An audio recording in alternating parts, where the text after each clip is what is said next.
by Belco Construction. At this time, we ask you to direct your attention to center field and the captains from the Ottawa GeeGees and the Western Mustangs to join us alongside Kara and Foley to receive a stick. On behalf of the Brock Badgers and Brock University's Howdaya Townhouse First Nations, Métis, and Inuit Student Center, we are honored to present the Ottawa GeeGees and Western Mustangs with the traditional cross stick as a symbol of our gratitude for your participation in the championship.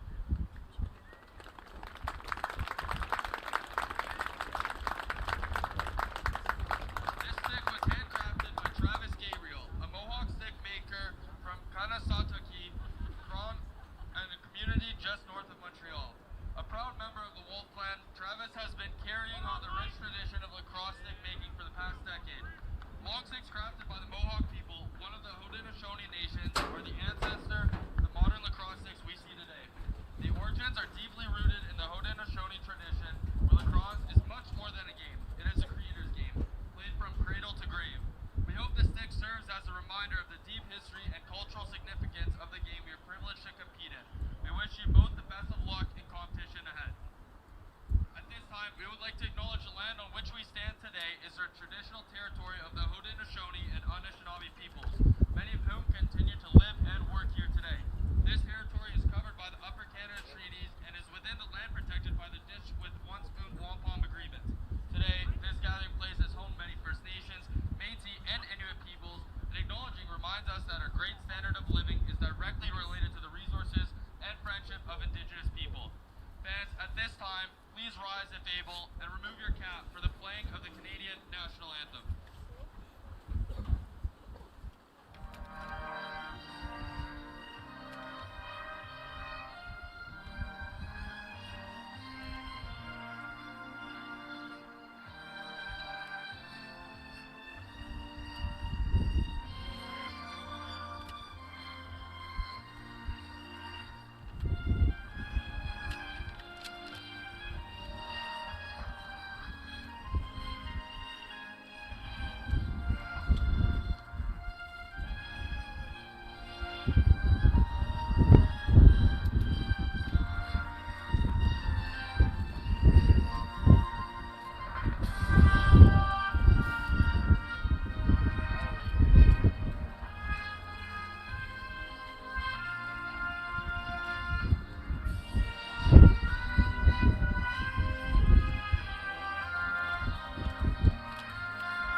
Hello, lacrosse friends. Welcome to the 2024 Baggataway Cup. I'm Steven Stamp, and we are in for an exciting weekend, jam-packed with action. We get started with the heavy underdog Ottawa GeeGees making their second Baggataway Cup appearance in the last 9 years. The last time also here in St. Catharines over at Alumni Field, though not here at Kiwanis Field, and they upset the McGill Redmen at the time. And now the McGill Redbirds in to get into that tournament. And this year, big upset for them over the Trent Excalibur last week, a 12-6 win that got them here to the Baggataway. Ottawa came in at 2-8 to that game. Trent at 8-2. But if you watch that game, if you watched Ottawa all year, you know that they were not really a 2-8 team. They were quite a solid club, very competitive, and they came into that game and dominated Western, the defending Baggataway Cup champions. They went 7-3 this year, and they are looking to get back to the championship game. They've got some work to do, though. As a 2 seed this year, they will be having to play 3 games if they want to win the title. The winner of this game will play tomorrow afternoon. That will be the 1 o'clock game against the McGill Redbirds. Tonight's second quarterfinal, Queens Gales and Brock Badgers at 7 p.m. here on Brocktv and Lacrosse TV. And the winner of that game will play the Guelph Griffins, probably the favorite in this tournament, 10-0 in the West, and a dominant season for the Griffins. That's at 4 p.m. We've got the Kufler Rookie All-Star Team, All-Star Game Tournament at 8 p.m. The Sixes Showcase Sunday. Lots going on. We'll get into all of that. But right now we have the first possession of the game by Western, and watch out for their midfield. Last year, 3 All-Canadians in this midfield. Jacob Hickey, number 12 there. Chris DeSilva, Chris Dong. Just a dominant group. Hickey is 12, DeSilva 4. There's DeSilva. Man, he had one of the goals of the year last year, an end-to-end rush that he dodged through a bundle of defenders and buried. Here's Hickey coming around from the top. Loses the stick and the ball. Great strip there. Excellent defensive start by Blake Robinson, one of the Ottawa players who is hoping he will not be playing in the Rookie All-Star game on Sunday or Saturday night, because he's hoping his Ottawa GeeGees will be getting ready to play the championship game Sunday at 1 p.m. Ball comes to the near side to Zachary Moen. They toss it back over to Landon Sinfield. Stephen Ainsworth gets it back to Sinfield. A bunch of these Ottawa players are first years, a lot of young players. They lose just 3 players from this team that, again, was competitive en route to a 2-8 finish. A bunch of 1 and 2 goal losses. And they have a ton of players back. Lose 3 players graduating from this club.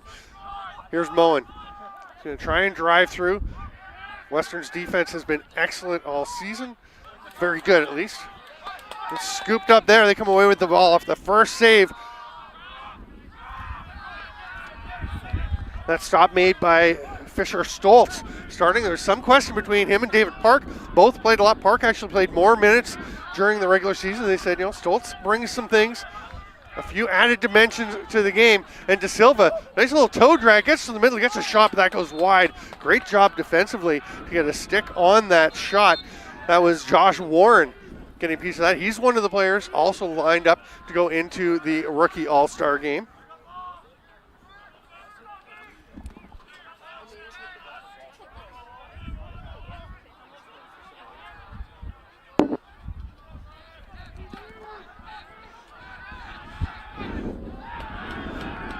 There was Chris Dong with that shot, and Ottawa, I thought Ottawa was thinking they had possession on that backup. But it will go back to the Mustangs. One of the big changes for the Mustangs we'll see when they're down in the defensive zone. We'll talk about that in a moment. DeSilva flips it across Hickey on his far side, rips one, that's well wide as well. But it is backed up, and they'll get it in. Connor Murphy, a 27 goal scorer this year. Number 42 with the rip there. Murphy misses wide, and it's going to be possession again, but the shot clock is going to expire. It's an 80-second shot clock, and then 60 seconds on a reset if you get possession again in the offensive zone.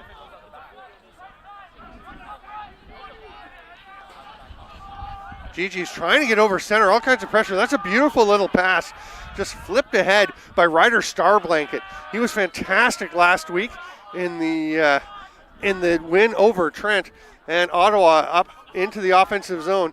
And the change I was talking about is Michael Orlando, who is a star goaltender for this Western club, is now on the coaching staff as he has graduated, and he has been replaced by Park and Stoltz. Again, Stoltz in today.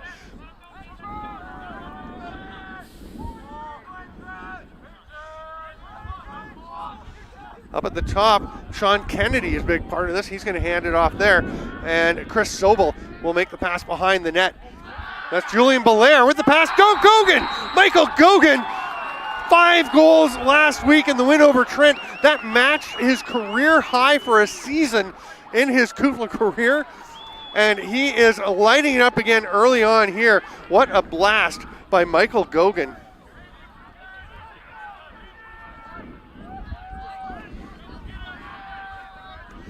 So we'll go back to the face-off, and Ottawa takes the early lead.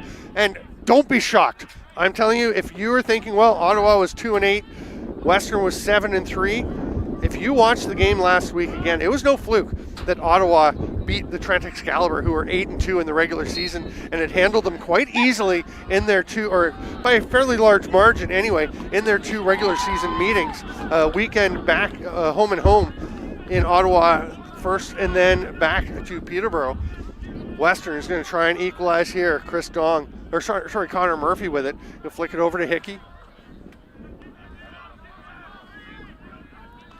Hickey down in the corner. Murphy immediately back to Hickey, and they go up to De Silva. So much runs through De Silva up at the top, and he is trying to drive through. Nice closing defense there by the GeeGees. They get possession. Liam McConnell goes after it, but it's going to be Hickey that comes away with the ball. And the one thing, Ottawa, they have a good group of defenders. I'm not sure they've seen the kind of pressure that the midfield of Western will put on, and it results in a goal. The first of the game, Jacob Hickey ties it up with 9:33 to go here in the first quarter. We play 4 15-minute running time quarters, although clock stops on goals, which makes a pretty big difference. When we switched from 80-minute games, from the 4:20s to 4:15s, and it was running time throughout, except for the last 30 seconds of each quarter and the last 2 minutes of the fourth quarter. The games are really flying by, so the adjustment has made a big difference going to stopping after goals. You can see there's about 30 seconds basically from a goal to the next face-off, which means, say, in a 15-goal game, that's 7.5 minutes just gone while players are lining up. It is a windy day here. I can hear it in my headset, but apparently it sounds okay for you. I hope it sounds good for you guys. It is ripping from our left to right. So it's interesting to watch because the wind will affect passes, especially one like that coming back into the wind. That was a fairly short pass, but the coaches were talking about it with their players, how to address the wind, how you deal with it. It is not easy. Here's Murphy. He's going to flick it behind the net, and Western will proceed to set up. Ball is loose. Getting there is the long pole. Nice job to use the back side of the net, of the stick, the head of the stick, to tap that one ahead by Michael Wilson. Western again lost just a handful of players last year. Ton of guys back. There's a flag going up, the first penalty of the game. And look at that flag fly. I don't know if that probably flew out of frame or came into frame, because that went so far with that tailwind. Just blew it, and the Ottawa player is down on the floor. We're going to have the first penalty of the game. It'll be an interference call.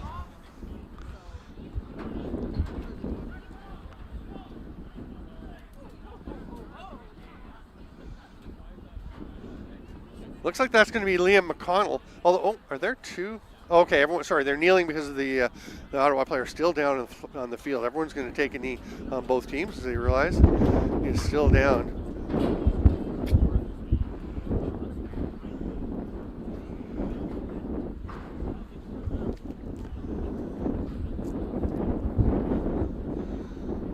Just to finish up the schedule, we'll have our Sixes showcase on Sunday morning. That'll be on Kufla's YouTube channel. That's at 10 a.m.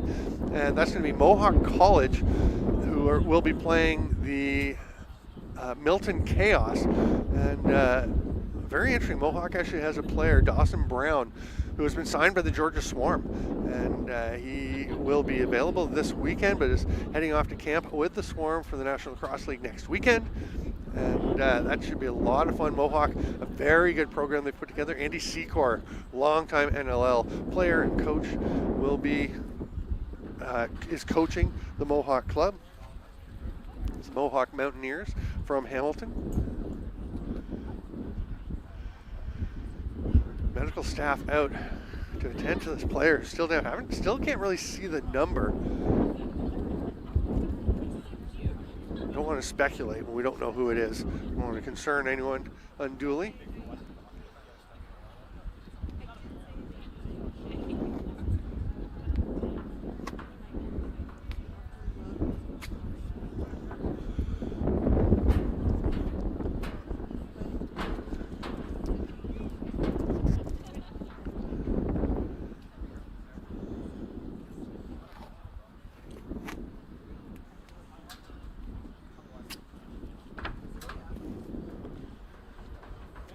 Championship game will be Sunday at 1 p.m. That will be right here on Brocktv and lacrosse TV.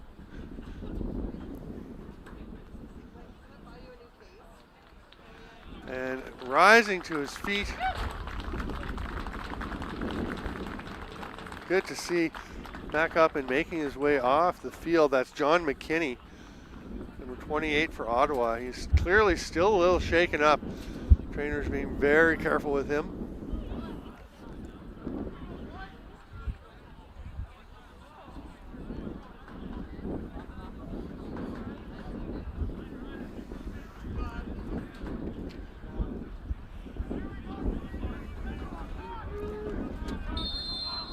All right, we are back underway. Just about 8:20 to go here in the first quarter, a 1-1 game.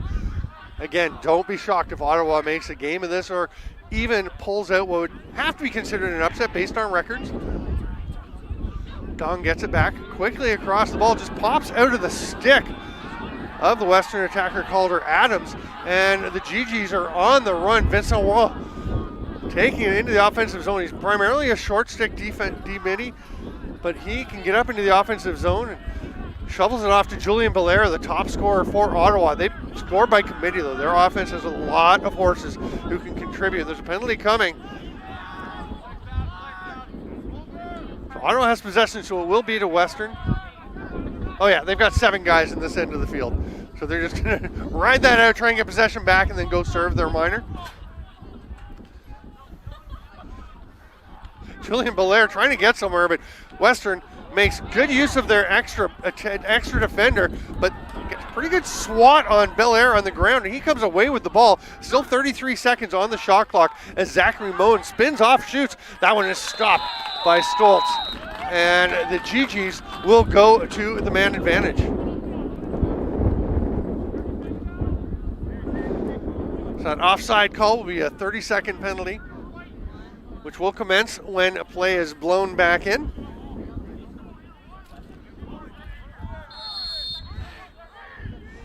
Kennedy quickly to Belair.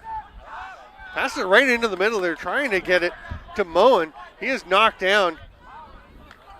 Now we've got a penalty coming. It's going to be a slashing call. It's going to be on the defender, Kaz Nazelski. So he will head off, and the first penalty is going to expire shortly. But for a moment, it will be just 4 defenders on the floor. Ottawa attacks in a hurry. Moen spins, shoots, scores! What a great heads-up play. I think it was Sean Kennedy. I don't know why I keep calling him that, sorry. Who was coming out of the low position and immediately started once play was blown in. Great job by Kennedy to push that, get it to Moen, and you can see that Moen knows he's got a bit of time, but he wants to hurry. He wants to get that goal while Western is still shorthanded. Now, the penalty time stops running as the game clock stops running during this stoppage after the goal. So that's a huge difference. You won't see teams need to take a timeout during a long penalty to try and, after they score a goal, to try and maintain time on a non-releasable call. Logan Furlong facing off for Ottawa. He's up against Aiden Colebrook for Western, and there's possession once again for the GeeGees, and they still have that man up. Can they take advantage of this and extend this 2-1 lead? That if you're a Western fan, you're probably kind of shocked, but if you watched Ottawa last week, you're not shocked. Stoltz grabs that one. There's a 20-second clear on the possession. So of the 80-second shot clock, 20 to get across center. Jacob Hickey needs about 3 of it to race up into the offensive zone. Penalty coming once again. This one is going to be against Ottawa. De Silva trying to hang on to the ball under the double team pressure. McConnell will stay out on him. De Silva with a nice change of direction, rips one that's wide. Doesn't go out of bounds because it hits Connor Murphy. Murphy fights out, and that one will get wide, will get out of play, and a play will be blown down. It's going to be an offside penalty against Ottawa, so they return the favor of giving Western 30 seconds.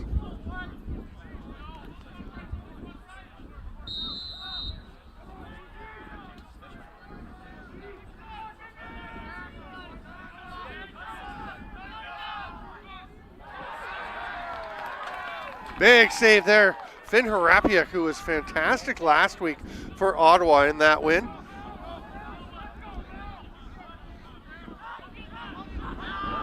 That pass doesn't connect. It's going to be a loose ball push in the back. Good effort there from Liam McLeod for Western, but now it's going to be a delay of game. Liam McLeod ran up, and it was just a loose ball push initially. Now he's going to get a possession call, or wow, the word is escaping me, but he did something you can't do. Illegal procedure. There you go. And Ottawa back to the attack. They still lead 2-1. Ottawa's just waiting to get their 6th attacker out as their penalty expires. They go inside to Moen, who flips it out top. Stevenson keeps moving the ball. Good movement by the GeeGees, but so far not getting anything inside. Belair sees the man on the far side. Sinfield comes across the top. Moen, they keep changing directions, trying to drive through the middle. That one doesn't get anywhere. Samuel Ouellette. Ball gets out of play on that shot, and GeeGees will get it back and still have, no, we're back to even strength. The procedure call has expired. We're Ottawa on the attack.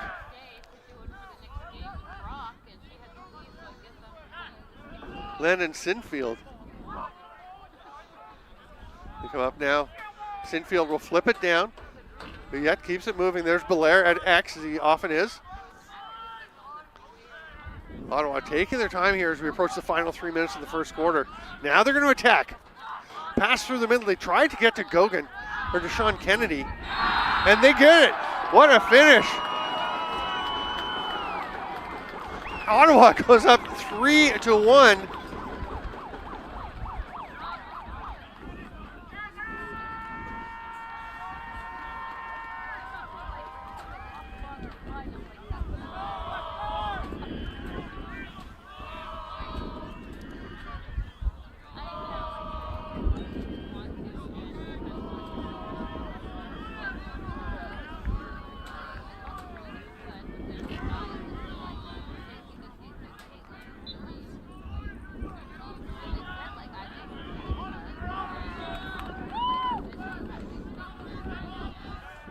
Western into the offensive zone, flipped there.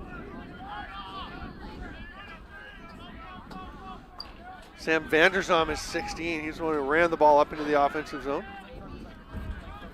Hickey taking his time over to De Silva. Finds Dong. The three-pronged monster that is that Western midfield. So far being held moderately in check. I mean, Hickey did score the goal for Western. He had a big year with 23 goals, 13 assists. It's a dominant season offensively. And there is a rip from the outside. That's Max Brook, who also had 21 goals. Western with so many weapons, and Brook just takes that little flip pass and has some time and space, and Ottawa has not left a lot of holes like this. But they're just going to let Brook get out. There's McConnell trying to get out onto him. Vincent Leroy was on top of the passer, but it turned out not to be Chris Dong that they need to worry about, as Dong flips it over And that is a heck of a blast. Max Brook has brought Western within a goal. Who will get this possession off the faceoff? That's a great little play by Connor Murphy. Is he going to get the ball? They're going to call a loose ball push on Western. Murphy can't believe it. He was on the back a little bit. Looked like a pretty good battle, but just, I think, a bit on the back. So Ottawa's going to take possession as we're into the final 2 of the first quarter. I'm Steven Stamp. This is Baggataway Cup on Lacrosse TV. Zachary Moen. They get it back to Belair. He's going to come back to Moen on the near wing. Great viewer right behind Moen as he tosses that one across. They pass it through to Moen. Oh, it just pops out, but he gets the shot off the post. Rockets out. Big loose ball battle. Western comes away with it. Ethan Gomes gets that one. He's going to fling it back, and there is Stoltz. Maybe that's what they were talking about, the ball handling and the getting it and being part of the clear. They've got 7 seconds to get over center, and that's where the shot clock comes into play, the 20 seconds to clear. They had to force it a bit there. They were starting to run out of time. And Ottawa will get the ball into the offensive zone.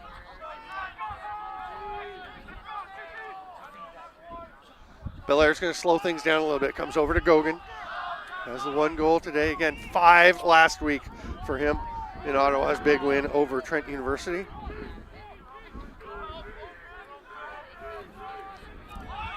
The GeeGees chant is going up from the crowd.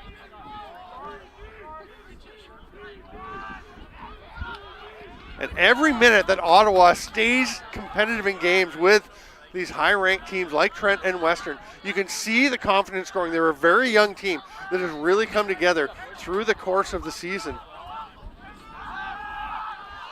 Belair tries to spin through the defender. That's going to be a penalty to Kaznazelski. I think it was pretty good for a while. It was when he came down with the chop on the player on the ground. And we're going to have a timeout taken. So Ottawa with a 3-2 lead, 1:54 to go here in the first half. Oh no, that's halftime or quarter time. My bad, we're counting another break. They quarter ended, didn't even notice it. We will go to a quick break and we'll be back to the Baggataway Cup 2024 here on Brocktv and Lacrosse TV.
Welcome back, lacrosse friends, to the 2024 Baggataway Cup here at Kiwanis Field in St. Catharines.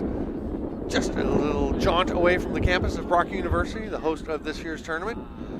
Brock in as the host, getting the host bye. The last time we have that happening, actually. Next year we go to a 4-team Baggataway Cup format at a neutral site. You never know, there may be some things coming up in the future. There's been a lot of interest in KUFLA from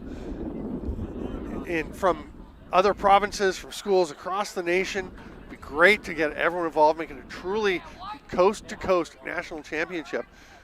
Ottawa will start with possession,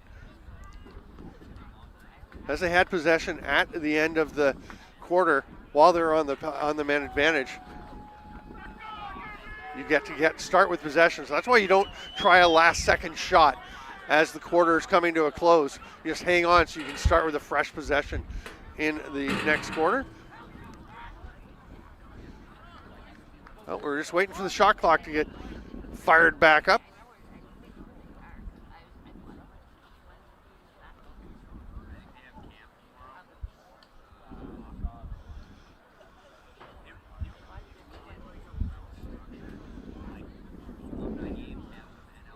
Just having a little issue there, I think.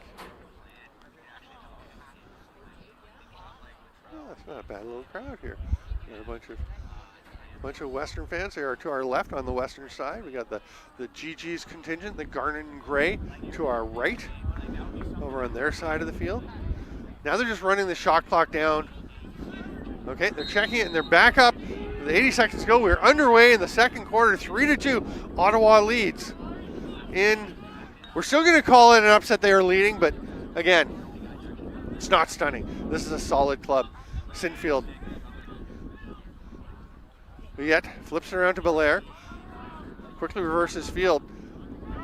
Looks like a bit of a shooting lane for Moen. He's going to go a little bit wide, and it's going to be Western possession. Ottawa had nobody behind the net, so it's actually Stoltz that races back to get the possession for the Mustangs, and they will run up into the offensive zone. The ball flipped ahead by Sam Vanderzon, but it's turned over. Ottawa gets it back. That's Vincent Roy.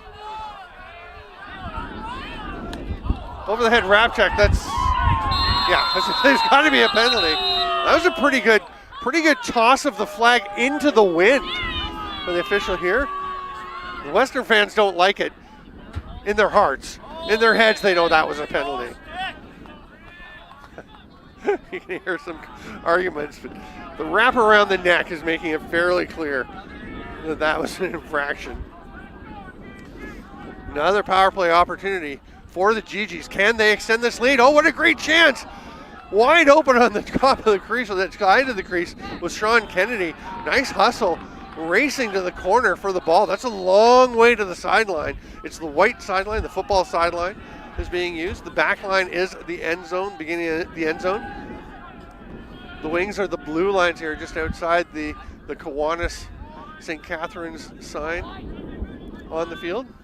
See that in a bit. You can see that blue going through the 50 as we swing out a little bit. Here's Sinfield. But yet keeps it moving to Bel Air. They've got 34 left on the shot clock. Lots of time to work with. They try to skip one through. They get it in. That shot taken in fairly tight, but not a whole lot on it. As Aiden Parker got the pass and spun to get the shot off fairly quickly. Now they turn it back over. Huyette's going to score. Oh, nice play. Dangling the stick out there. Looking like he was looking past. Looking like he's looking past. And then fakes high and bounces one between the legs of Stoltz. It's a 4-2 lead for the Ottawa GeeGees. And that's just an unfortunate bounce for Western. Kaz Nozelski's had a bit of a tough first half with some penalties, and then just having that one drop out of the back of his stick. It's a relatively easy goal there for Samuel Hulette. Western was coming away with possession, looking a bit of a push in the back. No call. Mustangs will come away with it anyway. Pass to the near side, eventually does connect with Mason Doshi. Flag on the field, so it's going to be a delayed penalty coming to the Ottawa GeeGees. The flag is right above the crease, in the slot there. Not sure if it's going to get in the way if the Mustangs do try to crash to the net. Max Burke will take it back behind the net. McConnell on him. Flipped up top to Dong, who immediately moves it over to Silva. He looks like he's going to try to initiate.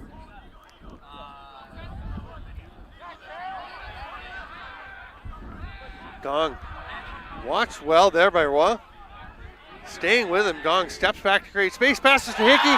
You're not going to stop that very often, and Hickey immediately points to Chris Dong for that great setup. But what a finish as well. You can see, there's De Silva 4. This is Dong 45. Just backpedaling to open up some space. Yeah, Cameron Fraser, number 9, is getting a tap on the back from his teammate, but he feels bad. He feels like he lost his guy, and he kind of did in that situation. Hard, though. It's hard to play against this brilliant Western midfield. Hickey with another one. It's a 4-3 game. We have a battle on our hands. Now, one thing Ottawa has had happen during the year, they played well in first halves. They've been close in a lot of games. Even their games against Trent. Their first game against Trent up in Ottawa, they were down by just a goal at halftime. I believe it was 7-6. We ended up losing by about 8 or 9. And it's just a young team. That tends to happen, but that is going away as they get more experience, as they develop as a group. And I would not count on them. I think last week a perfect example. It was 8-4 at one point. It looked like Trent was going to battle back in, and Ottawa just closed the door. Western, though, looking to even things up. Good movement. And Brook with the shot. Max Brook with his second, and that is just a high-to-low rocket, just bouncing it home. Great ball movement by the Mustangs, and this is what makes them so deadly. Brook again with 21 goals in the regular season. They just get that ball moving all around the offense, and they do such a nice job of stepping away from checks to create a bit of space so they have room to pass, and they're drawing the defenders, forcing them to move, forcing all the defenders to adjust. And we are tied up 4-4 with 11:14 to go in the first half. What a fantastic game.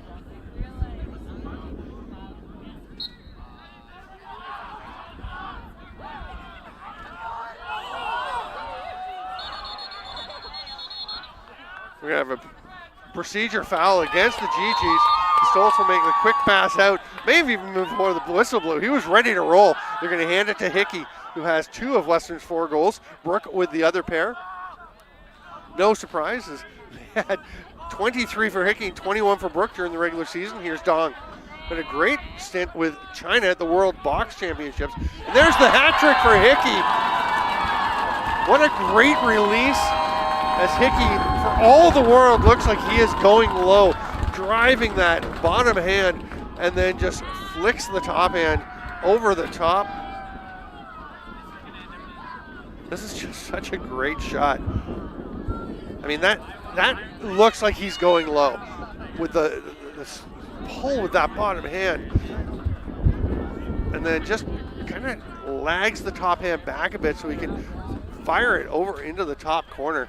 Beautiful finish by Jacob Hickey. First lead of the game for the Mustangs. They go up 5-4, 10:42 to go here at halftime. Critical stretch for the GeeGees here, and they will come away with possession. Ball nicely scooped up. They get the pass ahead to Huyet, and I think we have a timeout coming. Yep, we do. So what happens with timeouts, because the officials, it's harder for the officials on the field to hear. We do have an official over in the CBO over in the timekeeper's box, or in the area of the timekeeper's box, and the coaches have been instructed, call your timeouts through him, tell him when you want your timeout, he will blow the whistle, which is particularly in the Fox 40 whistles work great. They really cut through the wind. You can hear, you probably hear it on the broadcast, the how loud the whistles are and how clear, and that's a good thing, because I think if he was just yelling timeout, I don't know that anyone would hear him. The wind is really gusting about. It's been blowing hard left to right the whole time. I haven't seen a ton of shots or passes affected by it. It's more passes. Shots, you're going to be shooting pretty low. But anytime, one thing you might notice is you haven't seen a lot of teams trying to throw the ball the length of the field. Going left to right, you can do it, but it might fly on you. But right to left, the wind will just beat the ball down into the turf, and it's really hard. You have to play a bit more of a short passing possession game. Thanks everyone who is joining us here on Brocktv and Lacrosse TV. We have 10.5 to go in the first half of 5 championship games, 5 games building toward the championship of the Baggataway Cup.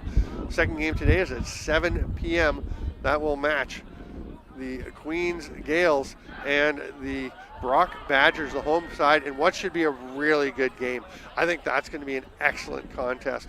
Tomorrow, the winner of this game will face the McGill Redbirds, and the winner of tonight's game will be in the 4 o'clock game tomorrow. The first game's at 1 tomorrow, the semifinal. Second semifinal at 4. The Guelph Griffins facing the winner of today's second game. Then we've got the Kufla Rookie All-Star game at 8 p.m. It'll be on lacrosse TV. That's going to be fun. People are excited. It was, not gonna lie, it was the brainchild of Scott Fox, new commissioner for Kufla. And we all thought, really, are people going to love it? It's going to be fun. People are digging it. Can't wait to see that game. Bel Air. Thought he looked like he had a shooting space. Passing it out front. Oh, what a save by Stoltz. Gogan is going to battle after that ball hard. He's still going after it and comes away with a great effort by Gogan. Well, again, he scored 5 goals last week in the win over Trent.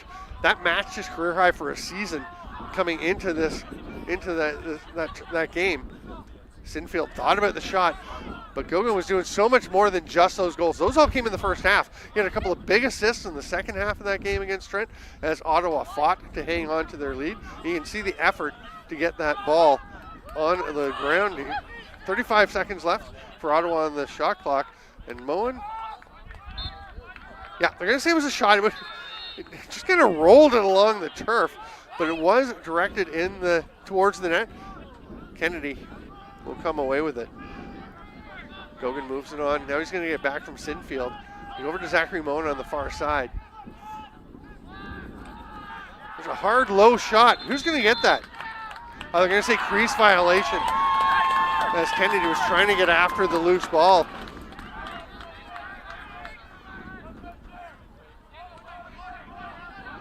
All kinds of pressure. And it's going to eventually be a penalty. It'll be on Ottawa.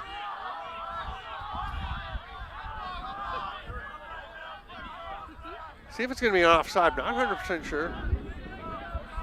Checking to see if they had 7 out on the field in their own end. They did not. Western. To Silver, to Dong. Rips one. Nice save. That's going to get right out of the field off the shaft of the stick of Finn Harapiak. Big save for him.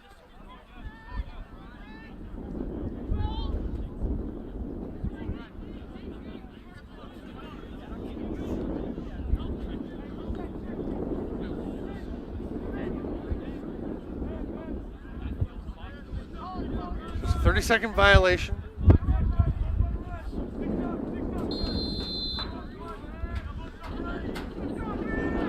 All right, gets their 4 poles out on the field.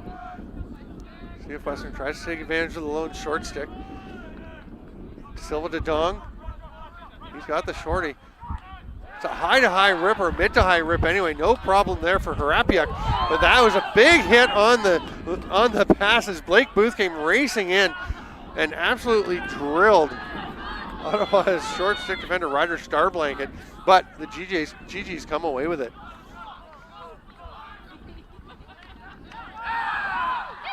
Oh, scooped up there. What a great job by Gogan.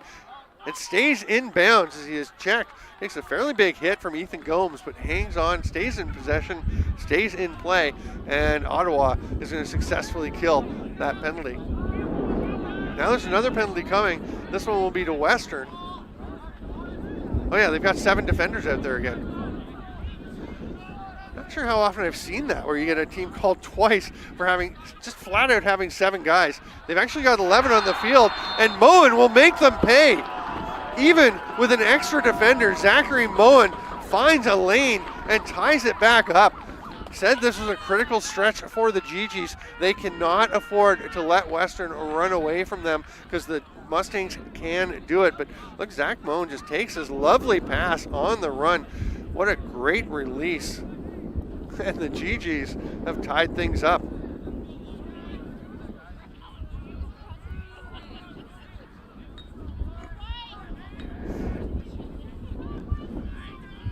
.650 to go here in the first half. Anybody doubted that Ottawa was serious about being here and trying to win this game. I think that has been dispelled, but the Mustangs come away with possession. Oh, that's a block shot out front. Can the GeeGees come up with it? They do momentarily, and now McConnell has it. He's fleeing, but all kinds of pressure there. Connor Murphy again. We see the ride pressure from the high-scoring forward. And he's going to slow things down and let this penalty tick away. Samuel Yet is yelling from the offensive zone. He's in the center, just go get him. Now we're back to even strength.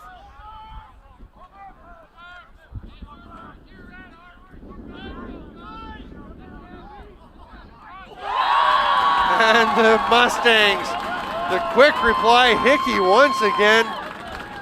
He is so deadly.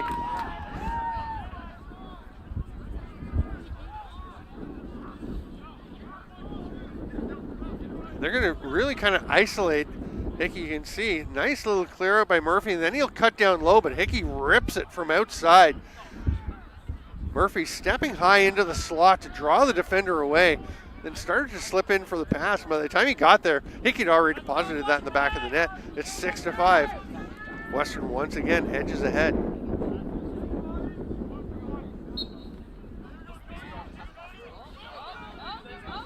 Western comes away with possession. Scooped up by Sam Vanderzom. He was a big part of last year's championship. He's going to hand it off and head to the bench for an offensive player. Nice hustle by Aiden Colebrook to get back and get off the field for a defender as well. Western with a chance there. Meanwhile, behind the play, Western very close to a substitution issue. We may have had do we have a timeout called, or is it going to be a possession call?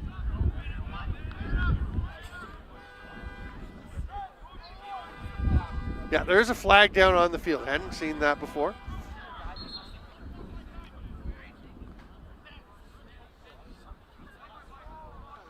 Haven't seen the indication. The officials are having a chat to make sure they're straight on what it is.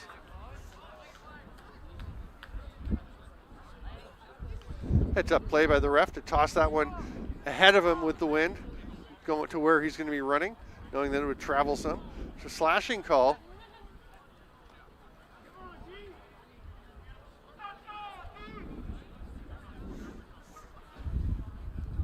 It's going to be Blake Robinson going off.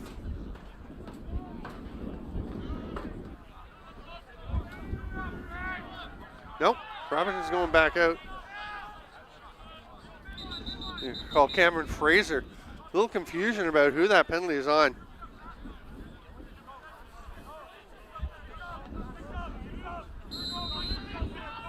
So it is 2 penalties. Great chance for the Mustangs to really start to pull away here. Dong over to De Silva. Hickey. Oh, passes it down low. It's a bit high for Murphy. It's grabbed by Harapiak. Oh, but that is not a good decision. Not well executed, and that's going to lead to a goal by Blake Booth. Oh, and that's just, I mean, Harapiak, nice job to go and get that ball, but you can just sense this as this ball is leaving his stick on the pass. He is feeling like, oh no, what did I do? And honestly, not quite sure who he was trying to get that to. Maybe he just lost control of it, wasn't even trying to make a pass, was just trying to make a cut. Either way, the ball rolls out, and Blake Booth bangs it home. 7-5. Western pulls ahead. We've got 5:05 to go in the half. Stay with us at halftime, as we will have a chat with Commissioner Scott Fox, who's had a very exciting first year here in Kufla. Ottawa immediately pushing back. They're going to take a timeout as Belair takes that pass. They will call the timeout with 4:55 to go. Clock should stop fairly soon. There we go. And the GeeGees will try to set something up here. I mentioned earlier what a critical time it is. Anytime Western starts getting a bit of a roll, they can just bury you. We've seen them do that to other teams. They had some struggles during the year. They lost a 13-7 game to Guelph earlier in the season, and then 12-6 to Guelph. Those are 2 of their 3 losses. Their other loss actually came to the Brock Badgers 14-9 after they had beaten Brock 18-9 earlier in the season. So the 18-9 is an example of what Western can do when they get rolling. They get everybody going. They are so dangerous. But when things start to go a little sideways, like for any team, there can be issues, and Brock took advantage of that. So what will happen today? Ottawa, again, close in a lot of games throughout the season. The big question is, can they come out and have a strong second half? But before they get there, they've got to spend these final 5 minutes of the first half making sure that they stay within reach and try to climb back in.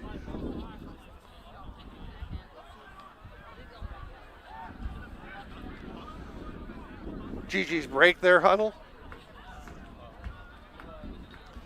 Interesting to see. A lot of times when you come out of a timeout like that, you'll think a team, they're probably going to set this guy up, they're probably going to do that. And you'd think probably Julian Belair, the big-time scorer, but every player on this Ottawa offense can be dangerous. They work so well as a unit, such a young group. I mentioned before, only 3 players graduating from this Ottawa team.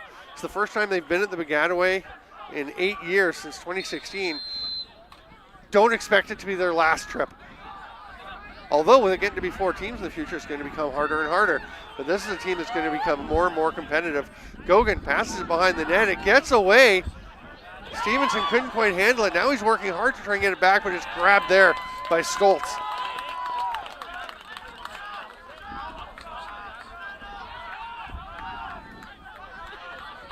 We come to the near side. Chaz Leonard Bettier. Now we're going to have a timeout Western. The timeout's coming fast and furious here late in the first half. The Mustangs will try to do what Ottawa could not, which is take advantage of their set play coming out of the timeout. Again, stick with us at halftime. We'll talk with Commissioner Scott Fox. I'm Stephen Stamp. This is 2024 Baggataway Cup, the Kufla Championship Tournament here on Brocktv and Lacrosse TV.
Welcome back, lacrosse friends. 4:29 to go. Western up 7-5, and with a chance here, coming out of the timeout to try to extend that. Hickey passes down low. Murphy will rip one. That's off the post, coming straight out towards us, but it's picked up there by Chris Dong. Ottawa is back to even strength. Oh, is that in? No goal. They're adamant, the officials coming in to say that is no goal. It was close on that Murphy shot along the goal line. I don't think we're going to get a really great angle. Nice job by Cameron Fraser to run up into the offensive zone. The officials were right there, I'll tell you that. They were right in position to make that call, and there was no hesitation and no lack of confidence in the call. GeeGees taking a collective breath and setting up in the offensive zone. Gogan behind the net. He's driving out, gets a shot off. There is a flag coming. The Western fans are not going to like that. Wasn't egregious, and it's a tough one, honestly, for the defender. I think it is a penalty. I mean, the stick gets up onto the helmet. It's a tough one, but Gogan is a smaller dude. He kind of bends down here a bit. Yeah, I'm not really 100% sure what you do in that situation if you're Michael Wilson. Played it pretty well. Just got the stick up against the head. So with less than 3 to go here in the first half, GeeGees trying to cut the deficit to 1. They have led for much of this first half. They're now down by a pair. Belair distributes in the middle. Oh, what a save! Great job by Stoltz. After Aiden Parker was wide open in the slot. Great passing play by the GeeGees. Julian Belair has been such an excellent distributor. And he makes this pass. There's Jacob Hickey. He's got about 5 seconds to get over. Great job controlling it by Chris Dong. Recognize that seafoam green head on his lacrosse stick from when he was playing for China at the World Lacrosse Box Championships. Playing with Leo Sturris, coach here in Kufla as well. His brother Kevin was very good in that tournament as well. Chris Dong was terrific. Absolutely dynamite. Under 2 minutes to play. Western really taking their time here. They've got 27 left on the shot clock. They're happy to keep the clock ticking away for a bit for now. Dong starts to drive, flips it off. Hard sidearm rip, and what a perfect spot. That blast by Kyle Burley had just 2 goals in the regular season, but he makes the most of this opportunity.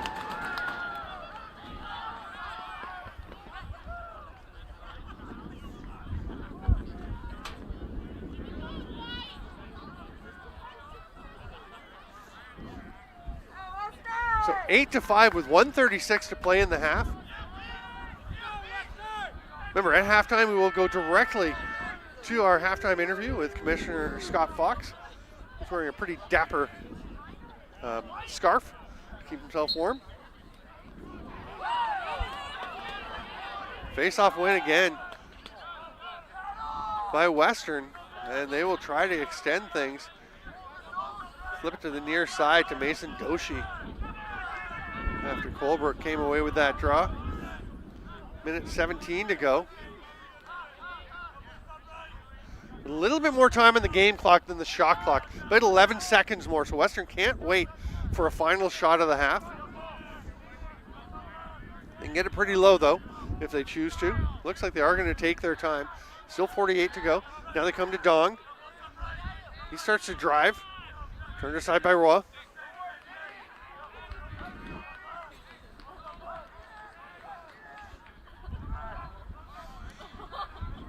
Doshi back around to Brook. They keep it moving. Dong keeps the ball flowing. Burley looking pretty comfortable after scoring that last goal.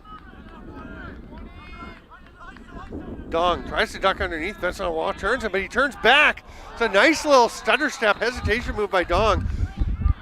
They're going to say crease violation as he stepped into the circle after he took that shot. So Ottawa will have 26 seconds to try to get one back before the half, or more if they can do it quickly. Shot clock not an issue. The 20-second clear clock is, and they're going to actually throw it away, and that's going to give Western a last chance to try to extend. Burley looking for the ball. It went off into the stands underneath the fence over here, and there was no ball along the sideline. So they're going to, luckily Western's going to take a timeout. That's one of my favorite little practices that the officials have, is put the ball where it's going to start play, put the cap on top of the ball with the bill, the peak of the cap facing the direction of the team that has possession. So it's absolutely clear what will happen when we come back out. We'll have 13 seconds for the Mustangs to try to extend this. They are starting to take control of this game. Can they keep rolling and pull away from the GeeGees? Stay with us. At halftime, we will have, again, Commissioner Scott Fox on air with us.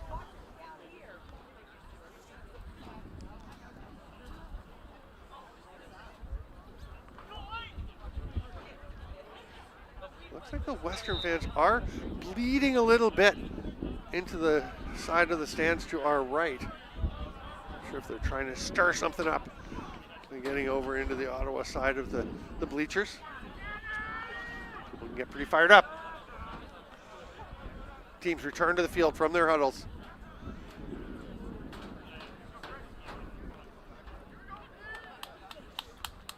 It'll be Chris Dong starting with possession just here right in front of us. You can see in detail the 4 and the 5 of his jersey. It's nice white with the clear purple numbers. Watched by Vincent Roy. Ducks across the top. 7 seconds to go. 5, 4, 3. De Silva moves. 1. Gets the shot. It goes wide. It's knocked down, and the half will end with the Western Mustangs leading 8-5. What a half. What a great first quarter for the Ottawa GeeGees. And then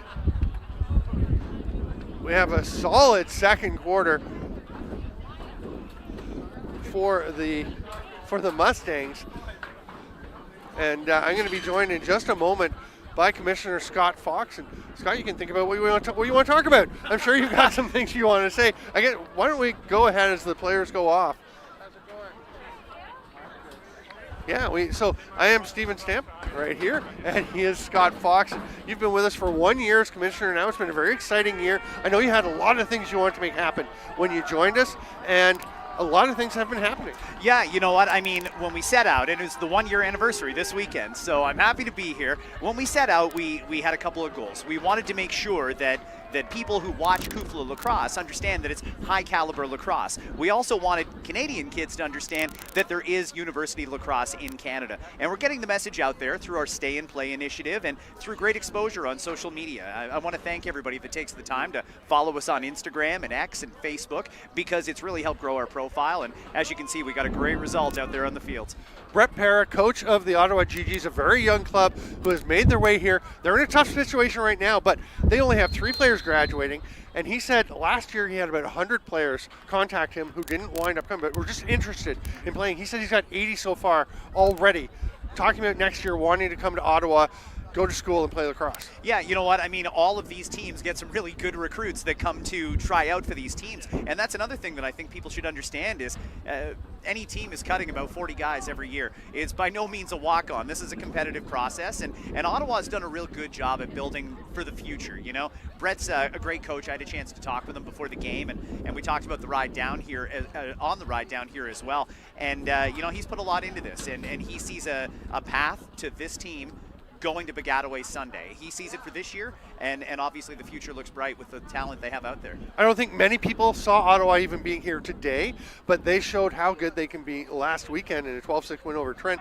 Meanwhile, Western, the defending champions, looking like underdogs in their division against a great Guelph Griffins club. Well, one thing we know about Western is they've got a championship pedigree, and they understand how to win. Western has been in this situation before. They've been down in games, and they have an interesting knack of being able to come back. So I don't think you can ever write off the Mustangs. But I'm going to say the same thing about the GeeGees, too. There is no quit in that team, you know? Like I said, Coach Brett has done a great job getting this team ready to be here and play in this moment.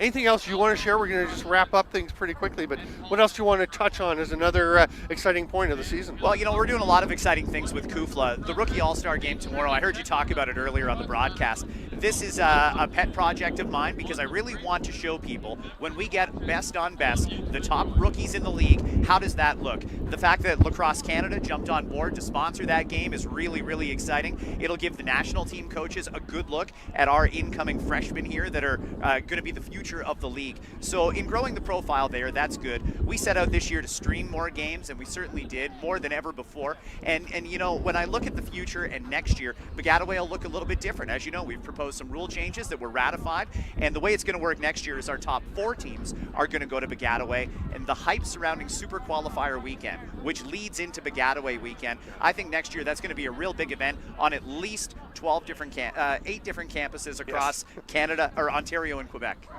You may have been a Freudian slip saying, I think we're going to spread across Canada. That's for the future. We're going to wrap things up. There's no announcement to make right now. There is no announcement to make. But there are conversations. But there are conversations for that. And we have a Sixes showcase on Sunday very quickly. And again, no announcements to come there immediately, but a lot of conversations, a lot of excitement around that. Yeah, you know, as much as we want people to understand that Canadian university lacrosse is good, we also understand that there's a market for Canadian college lacrosse. And I won't say any more than that, but I'm excited tomorrow morning to see the first ever Sixes game played Sunday by Mohawk. Morning. Sunday morning. It's really cold. I don't know how you're doing this, Stanford. Right. But I'll tell you, it'll be really exciting to see Mohawk College play their very first organized sixes lacrosse game on Sunday morning at 10 a.m. So I hope you can check out the broadcast. We're going to be back in about 5.5 minutes for Baggataway Cup 2024 on Brocktv and Lacrosse TV. Thanks for being with us. We'll see you then.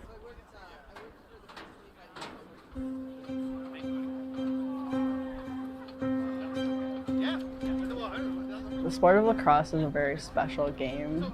It was a gift to us from the creator. It's a game that's about respect, and mostly it's the medicine game. We use this game for when there's hurt in the community and there's medicine needed. Giving back to whoever is sick or whoever is needing it. So when you have like your stick in your hands, you're there not to just play for yourself and make yourself look good. It's a game that you're supposed to play for those who can't anymore, or for those who aren't here with us anymore. I feel like it brings us all together, and it just creates this energy and this aura when we're playing that kind of just brings you together and like strengthens bonds and creates families. Like when you step onto a field, or you're just doing like wall ball or whatever it is with your stick, it kind of brings like more joy to your life. Well, I can't really explain what it means to me fully, but it really is a medicine game.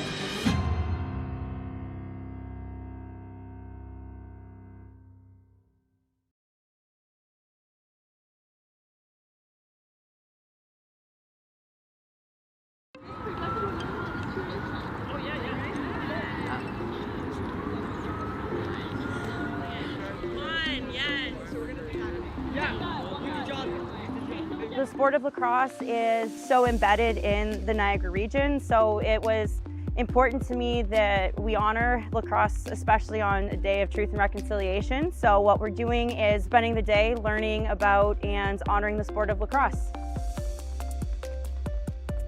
The game is really important to Indigenous people across Canada. Lacrosse is what they call a medicine game, so it is used to honor those who came before us and play for those who can no longer play.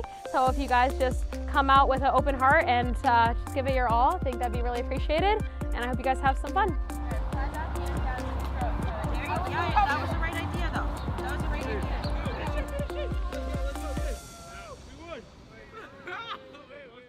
The game of lacrosse was given to the Haudenosaunee people from the creator as a gift. First actual game dates back to what is essentially our creation story for us, between the creator and his brother. But then the first game that wasn't played by them was between animals, and it gave all the animals like different like abilities. So what they have, like you look at a deer, they're fast. You look at a bear, they're big and strong. Turtle, they can like handle anything really. The wooden stick was used to represent like our connection to the earth and animals and life. It's just a big difference in how the game has grown, switching from wooden sticks to like what we use as plastic and metal shafts, helmets, gloves. Because before it was just a wooden stick, and that was it, a wooden stick and a ball.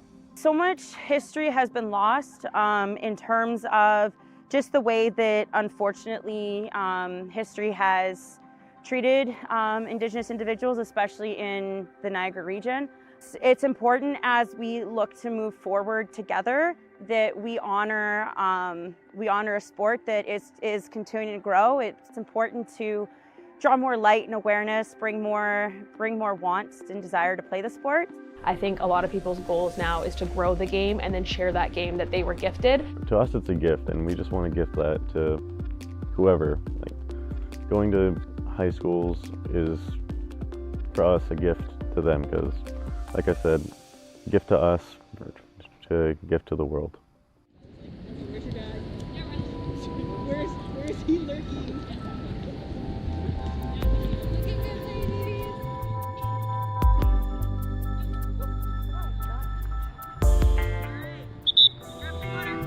Personally, I've always been super connected to lacrosse. I've played many sports growing up, but I always just loved playing lacrosse. I've always felt that it's just something that I want to do forever. Playing lacrosse allows me to play not only for myself, but for my community back home and for my ancestors. It's a big thing, like it's always around us.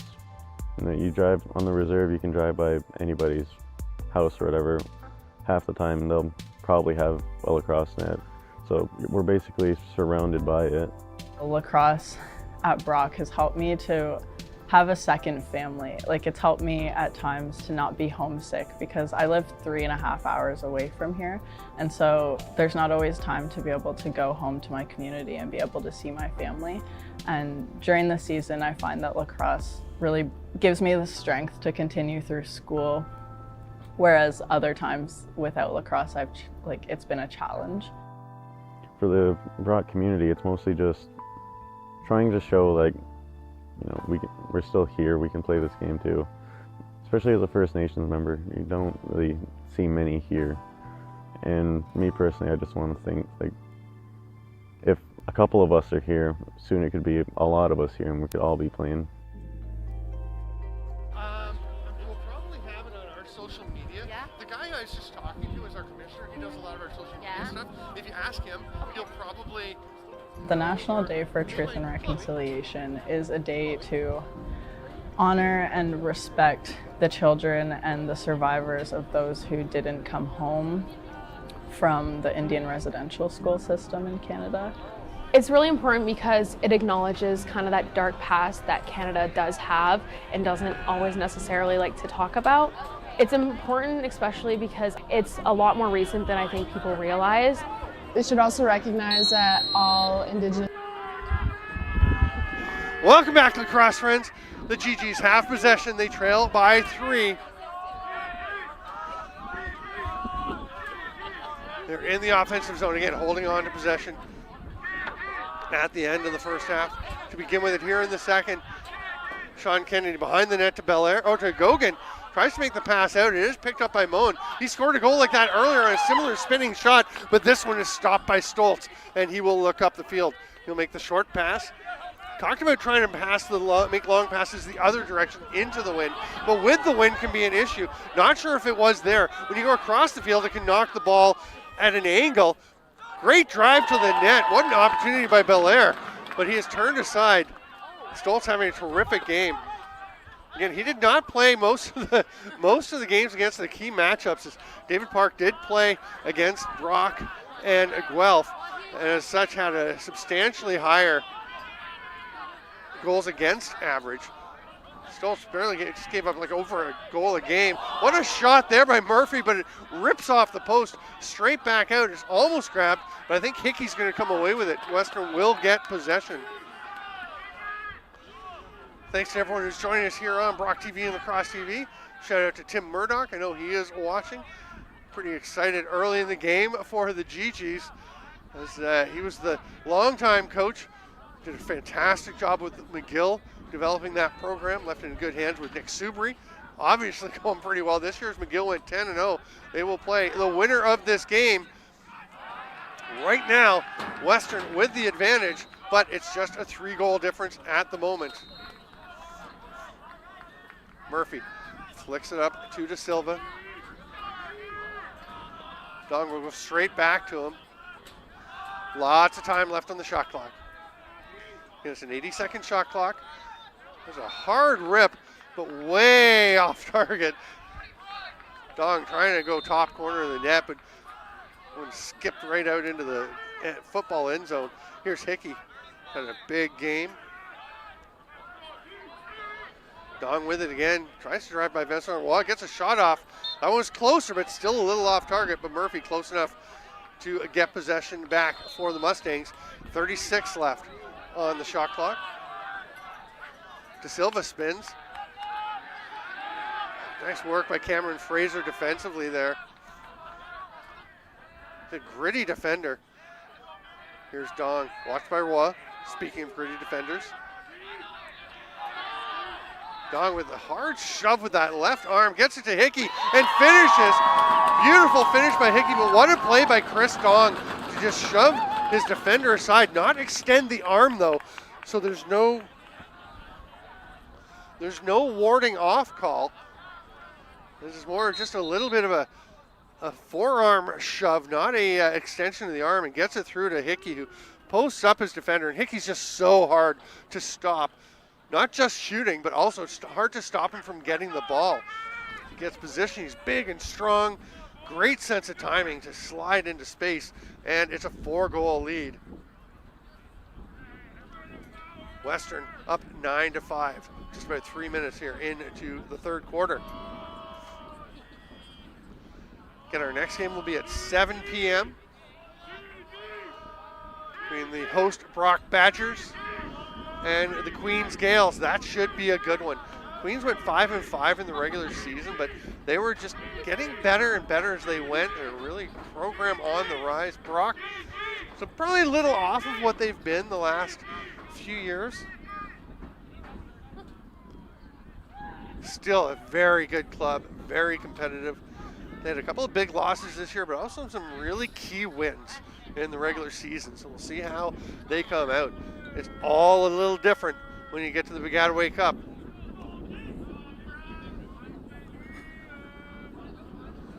And Brett Parra is actually sprinting down into the end zone to grab the shot clock. Okay, one of the shot clocks went out or was moved. So Brett Parra, he does it all. He literally does so much for this program as he sprinted down. So the shot clock that we were seeing, I think it's stopped.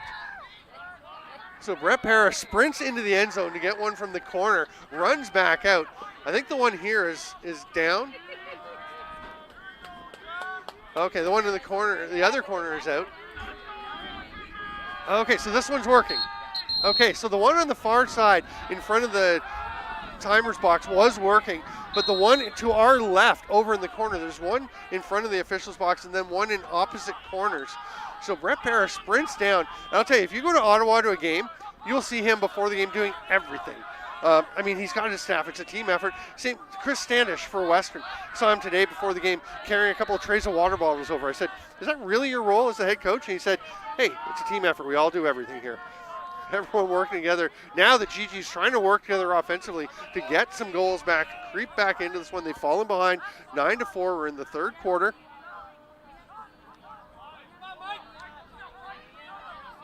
Belair with the pass. A little behind the back attempt from Stevenson. He's gesturing to the official that the stick got up into his face mask. I have to admit, I didn't see it from here. The official was closer and had a pretty good view. Here's Belair. Looked at Gogan behind the net. Will instead come out to Zachary Moen. Western creeping out for some defense, and then Stoltz with the big stop. Wow, they are looking like geniuses putting Fisher Stoltz between the pipes. Again, a 2.03 goals against average. So just a little over a goal, just over 2 goals a game. Penalty now coming to Ottawa. 4-0 Fisher Stoltz in the regular season. Again, playing mostly the lower ranked teams in the division, but here in a big Baggataway Cup game, they go with Stoltz, and he is rewarding them with a great effort. Western hanging on to the ball. They've got 51:50 left on the shot clock. Doshi quickly back to the near side. There's Hickey. Trying to drive, shoots, just missed. Oh, it's off the post. That was way up the post, about 2/3 of the way up after the bouncer from where the ball hit well away from the crease.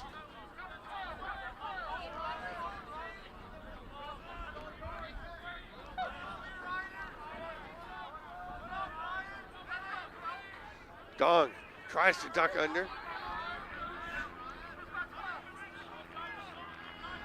Hickey over to De Silva. 28 left on the shot clock as De Silva feeds it through. Dangerous one for Brooke, but there's a big save. Finn Harapiuk matching Fisher Stoltz. Flag still in the field. Western retaining possession. And they have 46 left after the reset on the shot clock after the Hickey shot bounced off the post.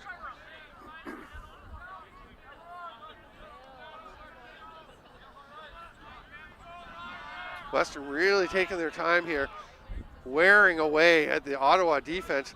Dong takes the pass from De Silva. Hard sidearm rip, another one off the post. If they get it back, it'll be another fresh 60, and they do. And Dong is going to trot out and set things back up. Goes to Brook. Looked at Doshi, but he wasn't open yet, so they're going to move it around the top, come over to the lefties as Hickey will look down to Connor Murphy in the end zone, decide to go back up top instead. Western pretty happy to let time keep ticking off the clock. Dong had to go down, or Brook had to go down and chase that one down after the pass from Dong.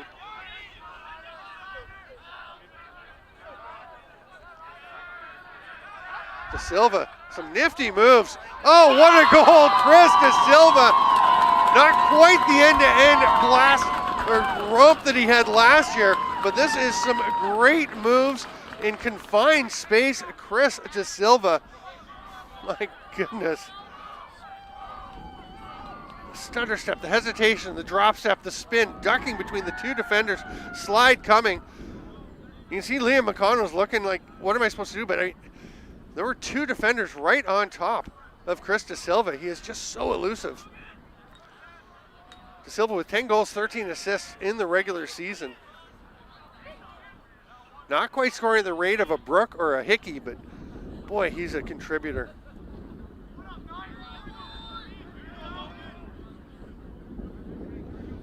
But Connor Murphy, of course, led the team with 27 goals.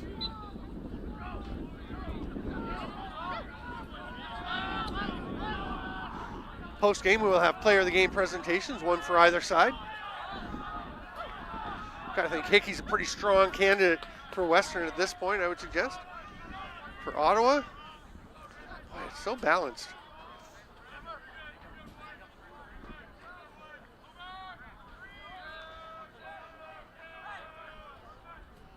Murphy's going to get it back from Brook. Switches back to his natural lefty side.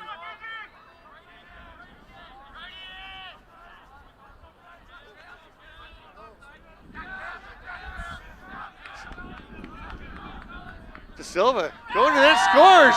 Another one for De Silva. Another beauty. What a play by Chris De Silva. And Western is really starting to put their stamp on this game. We're going to go up 11-5 as we near the midway point of the third quarter. You see it's just that little step underneath. What a quick first step from De Silva.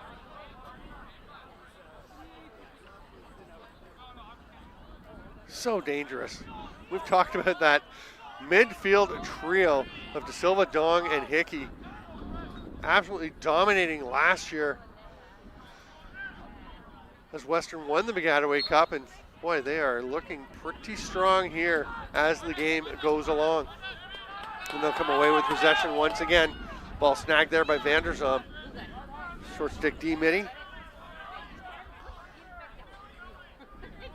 Back to Stoltz. Long pass, and that's such a tricky one to try to get that long pass with the wind behind you.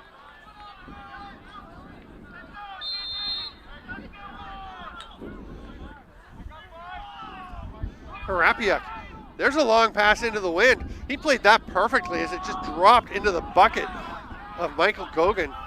That's a really good pass.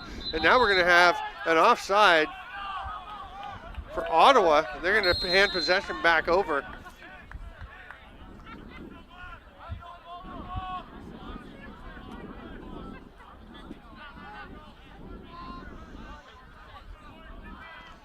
Murphy hanging on to the ball, flips it across.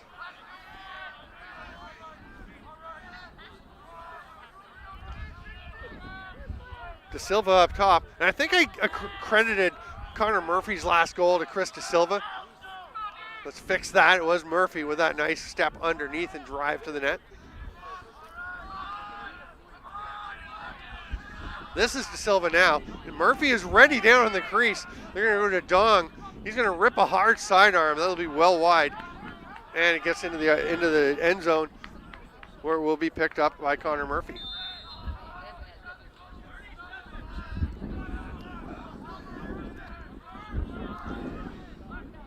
Mentioned that Scott Fox, commissioner of CUFLA, does a lot. He even brought Allison and I hot chocolates. which is very much appreciated on this chilly, windy day. That one, I think, just missing the net, the shot from De Silva. Not sure if Stoltz got it or if Harapiak got a bit of it. Doshi will restart for the Mustangs as they were backing up. And they've got 12 seconds on the shot clock. Little cross-hand pass, and there's Murphy, dangerous spot. Nice save, Harapiak. Looked like Murphy was actually going past to the far side of the crease, but got the shot off. Harapiak had to be sharp. Now look at the way, oh, there's Murphy again with the forecheck pressure. That's a great play right in front of you. The loose ball battle, Murphy gets it. I'm gonna say a white push on the loose ball. And Murphy, right on top of Cameron Fraser. That's gonna be a delay of game penalty, I think, for starting checking too soon, too close. That ball gets up into the crowd. Yeah, it's gonna be a procedure call. Oh, they toss it back. Thought they might hang on to that one. There's a kid, you'd get a quarter if you got a ball at the box lacrosse game and took it back.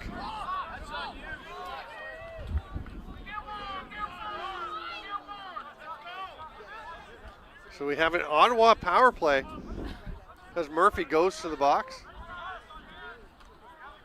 He took that penalty, but I love the effort there from Connor Murphy. He is working and working out there. Pretty clearly started checking too early, but what a rip. Sam Willard, his first real look in this game, and he makes no mistake, doesn't waste it. It's 11-6, man advantage goal. Nice job by Landon Sinfield to flick it across, and then Michael Gogan. They just keep moving the ball, and it's just a little flip pass from Sinfield. Drop the head of the stick down below the defender, and Sinfield flips it up toward Huyet, who absolutely rips one, and it was a perfect pass. I mean, that's just, you can't make that pass any better from down low to get it up right into the shooting position. Western with possession, the long pass. Oh, it's backed up nicely as Max Brook caught the pass that was a little bit too high for Doshi.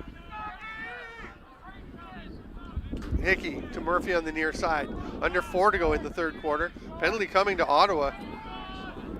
The flag actually landed on Finn Harapiak. He kicks it aside. I'm not sure I've ever seen that. The flag blown by the wind. It is a bit of a cross field. It's mostly left to right, but it does come across this way a bit. The flag drifted right in and landed on Harapiak. He very calmly kicked it aside. That hard rip, a save by Harapiak, and that's going to be possession Western. They would have gotten it anyway, as it's going to be an interference call on the GeeGees.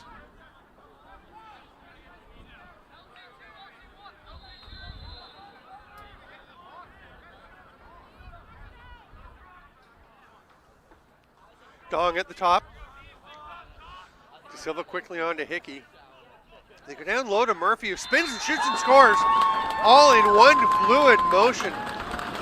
That's just such a simple looking play by the Mustangs, but so perfectly executed. And they're going to double up the GeeGees 12-6. 3 minutes to go here. Well, 2:58 in the third quarter.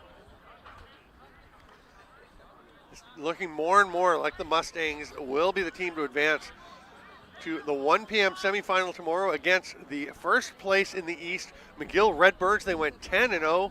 Very strong season for the Redbirds. I think that's a matchup that people are anticipating. I mean, certainly Western, a 7-3 club, the favorite against the 2-8. Now 3-8 after their playoff win, GeeGees. But the GeeGees are not giving up. They're going to keep fighting for this one. Sinfield pulls it down as he didn't like the angle he had. We'll flip it up to the top. It took me a second to figure that one out. I was like, wait, which of the attacking players for Ottawa is that? It was not. It was long pole Colin Bell, who was staying up after the faceoff.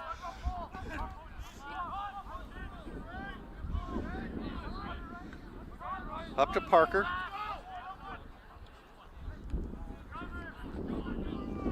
Aiden Parker spins away, comes out to Sinfield. They'll keep it moving. Belair, thought about the pass, hangs on to it. They've got lots of time, 35 left on the shot clock. I don't know what it is about that point in the shot clock. It always seems to draw my eye. Or my thought when it's about, it always seems to be about 35 seconds when I look. Pass down to Belair. Sidearm almost caught by Olette. Now Parker going after the loose ball, but it's picked up nicely. Great defensive play there by Liam O'Dwyer. Western lob pass ahead from the defender to another defender. They get it ahead to Kaznozelski. Nice pass by Michael Wilson to get that one up. And Fisher Stoltz was at least halfway up in the Western defensive zone, running along with Wilson. Not sure if you could see it in the picture. Yeah, you can actually. I'm watching the feed. And Western's going to go the length of the field. Score. Doshi with that one. Mason Doshi. The margin is spreading. 13-6 Western.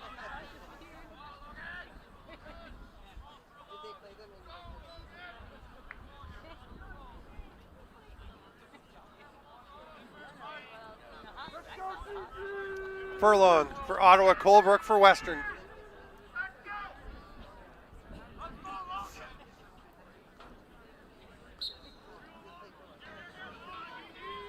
That's the face-off battle of the game so far. Colebrook does come away with it. It popped out. He's just going to put the shoulder down and run over defender. Deep buckets him.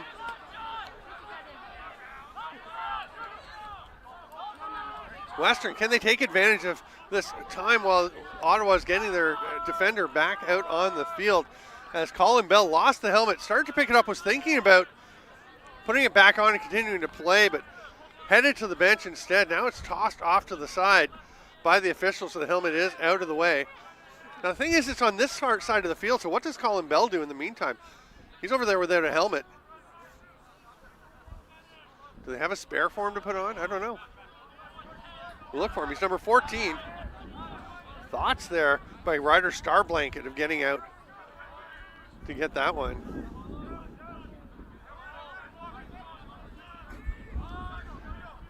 I'm trying to find Colin Bell on the sideline to see what his situation is, because his helmet's still over here. Maybe they're walking. Oh, they are walking it around. They've got someone heading around behind. They've got a runner going to get that helmet back to Bell. So good for them.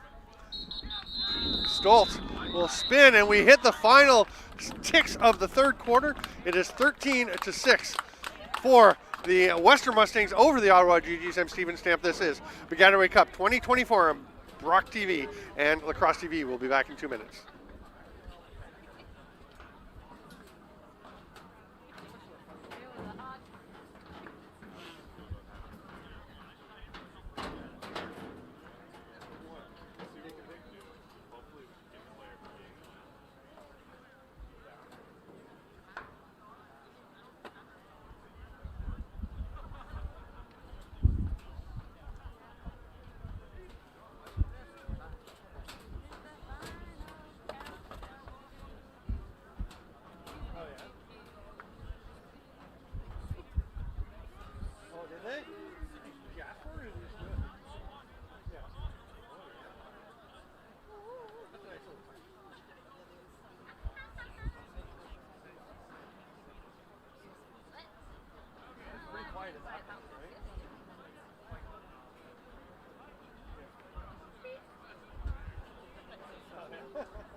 wide. What's a little bit? Yeah. Yeah. Last week I think it was a little easier to see because I had it. It was just a band-aid. Yeah. You just have like your eyes.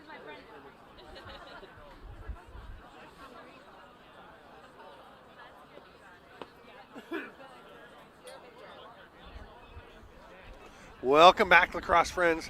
13-6. Western 15 minutes away from advancing to the Baggataway Cup semifinals. Ottawa will see what they can do to chip away at this. Always seems like a bit of a long shot when you've scored 6 goals and you need 7 in the final quarter just to tie things up. But Ottawa had a great fourth quarter last week against Trent. Of course, the Excalibur were in a position of having to push.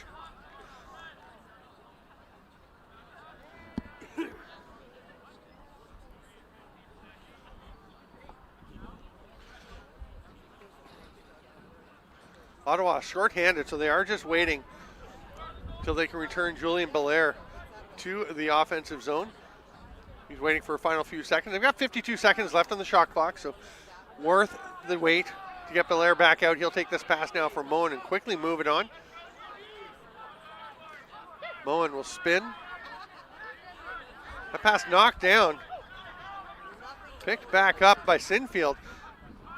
Gogan feeds it out. There's a shooting lead for Kennedy. He scores. That's a beautiful play, going from behind the net, firing it in. Sean Kennedy, who's been quiet today, but that is a loud goal. It's 13-7. Ottawa's got the first one. Just needs 6 more. And I didn't mean that sarcastically at all. Honestly, I just, you got to get that first goal. You can't score 7 goals at once. There's no touchdown and conversion here in lacrosse. Nice shot here of Liam McLeod for Western right in front of us, along with Luke Lazor. Lazor, one of the Ottawa players, nominated to play in the All-Rookie tournament, the Rookie All-Star game, Saturday at 8 p.m. on lacrosse TV.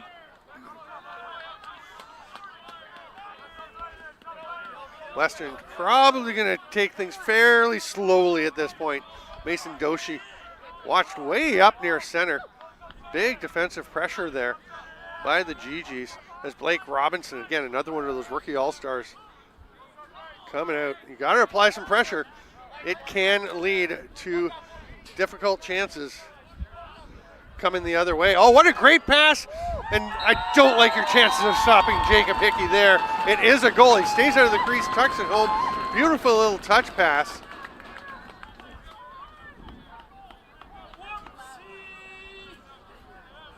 And Hickey is just dynamite.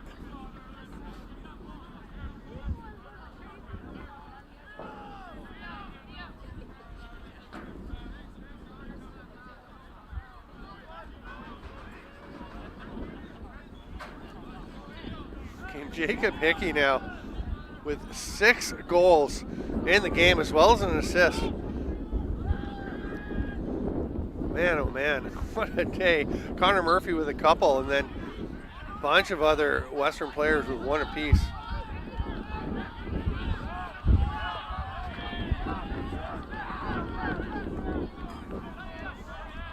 And Western with possession again.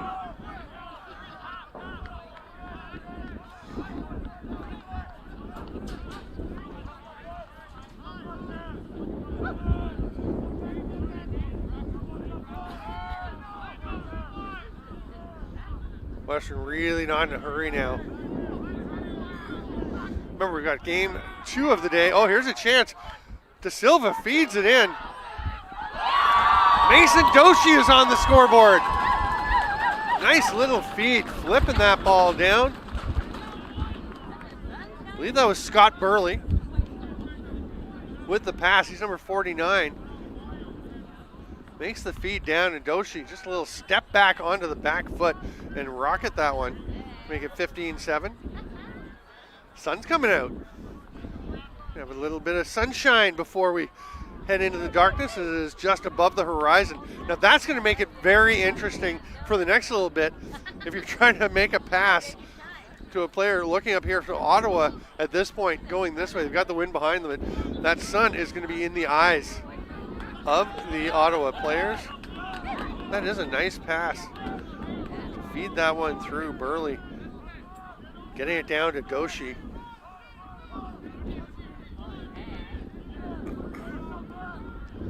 Looks really pretty out there on the field right now. Hope that's coming across on the broadcast. You never know quite how the light will come through, but it is really lovely on the field. Sunset approaching. The lights are on. They will be in full force for game number 2, the 7 p.m. matchup between the host Brock Badgers and the Queens Gales. Should be a great game. Should be a packed crowd here. I know they've sold a lot of tickets, a lot of excitement for the Badgers. Didn't have a standout regular season, but they've been building towards this, and they are a good club. They are going to be very competitive. But Queens, we expect them to give the Badgers a real battle. Western taking their time, down under 20 seconds on the shot clock. There's only so much you can do if you're Ottawa. You can't just go crazy chasing after them. You got to get some pressure on. There's Vincent Wall. Some good work. I'd consider him for the player of the game. I believe it's the opposing coaches. Another heads-up play. Really seeing that well. Just had some good views today from here at the center field line of the defenders, just flipping the stick over so they can use the back side of the head. Just flip the ball ahead to their teammates. But it does wind up with Ottawa. That's a pretty nice move. What a run by Josh Warren. He's another of the rookie all-stars who will be representing Ottawa probably on Saturday night, 8 p.m. A game that will be seen on Lacrosse TV. Flag down. Oh, that's a big hit. Almost a pole goal. Great chance right on top of the crease, slipping into the offensive zone for Callum Frisbee. Frisbee just making his way to the bench now, and it'll be a goal.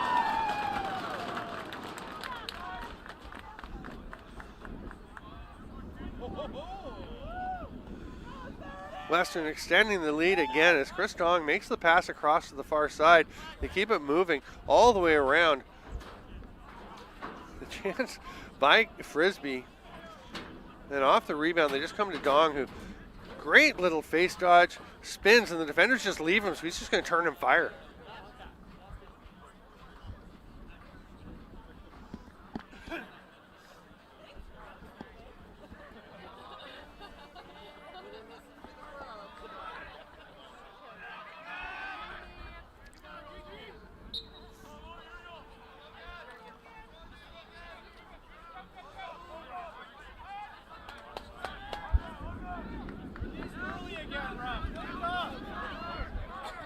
Western with possession.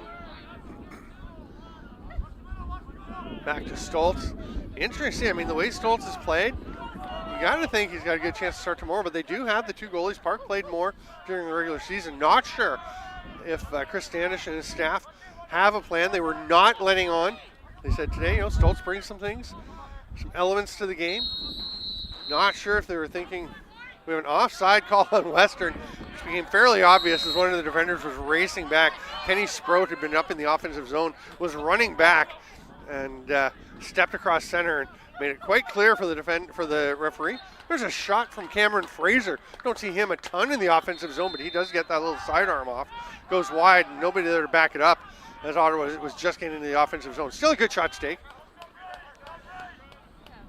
Cody Cum will come across center, take that pass across center, lob it to the far side. Western starting to rotate through several of their players who don't get as much playing time. Ryan Shepard. It is a long weekend here at Baggataway Cup if you are in the second or third seed in your division. You have to play 3 games to win the championship in 3 days. Western with the 4 o'clock game today. If they hold on, they'll be back on the field at 1 tomorrow to face McGill. If they can win that one, they would go to the championship at 1 o'clock on Sunday. Here's a chance, a sidearm rip well off the target. Nice look though from Ryan Shepard. The game tomorrow at Western, most likely Western against McGill in the 1 p.m. first semifinal. a rematch of last year's championship, which was a great game. McGill really battling. They're going to try to turn the tables from last year's 7-5 loss. Caden Noseworthy had it, flips it across. Attempted pass down low by Kei Hagawara.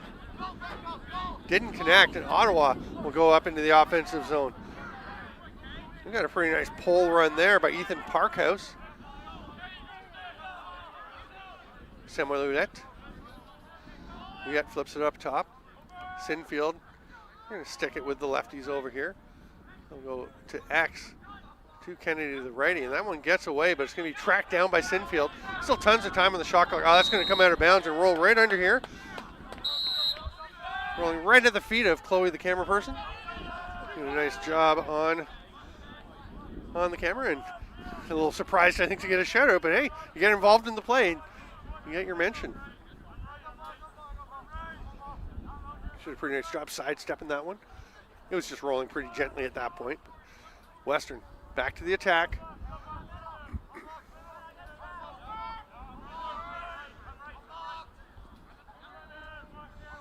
Blake Booth with it. Passes down low, and a nice little tuck home with that finish for Kyle Burley. His second of the game, matches his regular season total.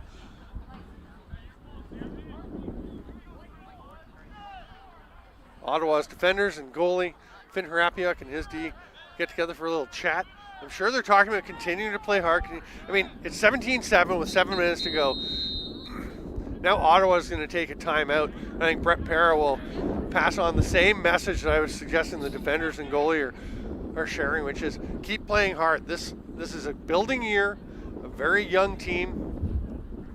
They knew this was going to be a challenge, but they have faced it quite well. Obviously, things not going their way here in the second half.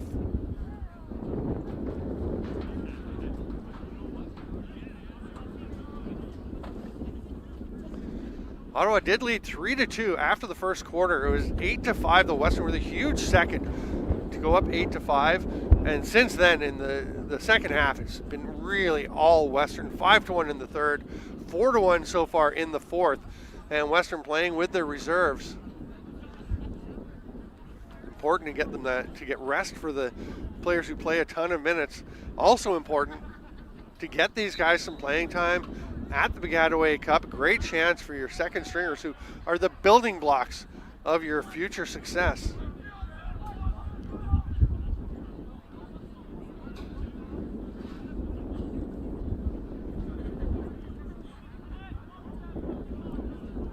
Again, Queens and Brock at 7 p.m. here live on Brocktv and Lacrosse TV. I'll be back on the call. Not in the booth, we're at field level here.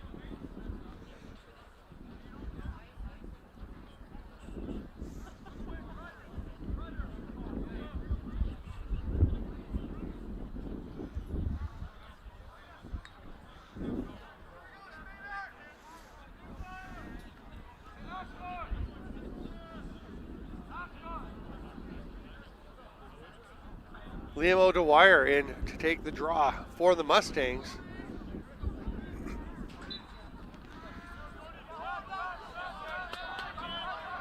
He wins it from Cody Brown. Western driving, a nice defensive play though in Liam O'Connell. McConnell comes away with it. McConnell had a great game last week in that Ottawa win over Trent. He's going to make the pass ahead. He got it there, but just got away from Sean Kennedy. It's going to be turned over. Western will go back into the offensive zone, passed ahead. Oh, but it's turned over.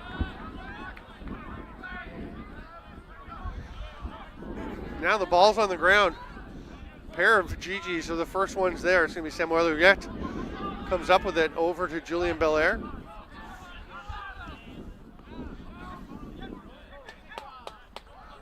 Good forecheck pressure from Ouellette. Snagged there, though, by Kyle Burley. That can't be Kyle Burley. Okay, no, sorry, that's Kenny Sproat, number 30, coming away with it. Coming back to help out is Liam McLeod. Cody Cum. Long pass ahead. Tried to be goosed forward, but just got past the reaching stick of Luke Lazor. It's going to go out of bounds, and it'll be Garnet ball. And the GeeGees will take possession. Pass along the sideline. 5.5 to go. Stay tuned again post-game for the presentation of the Player of the Game awards, and we may just have an interview with one of the players of the game. I'm putting my money on Jacob Hickey for Western with his 6 goals.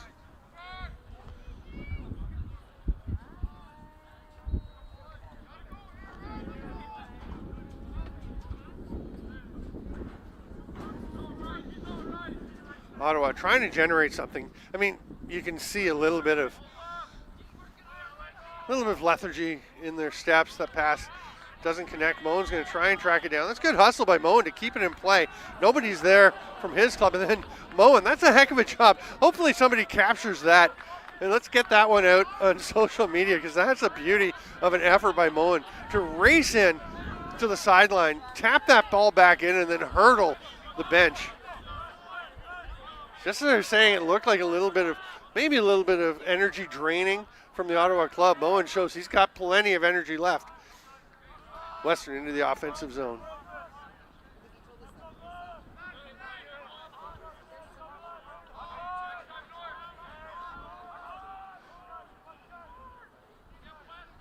Shepard takes that pass along the far side. He's going to flip it up top. And Kai Hagawara. Back to Shepard.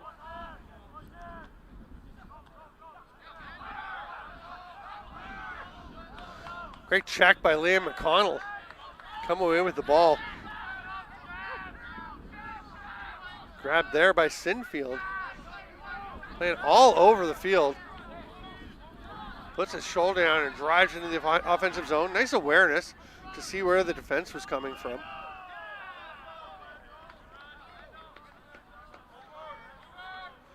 was Caden Noseworthy trailing. Number 23 for Western was on that trail check. Here's Vincent Roy. Oh, nice pass. Zachary Moen with the shot. Scores! Snuck through. That was David Park facing that shot. One of the first he has faced here in the game. And sneaks its way through. That's a tough one for him to give up.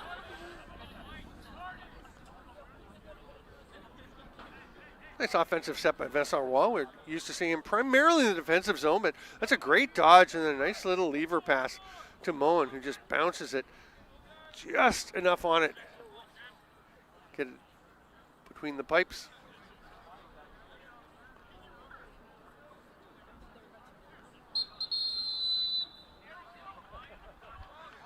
Finn Hrapiak is still between the pipes for Ottawa. It's going to be Western possession.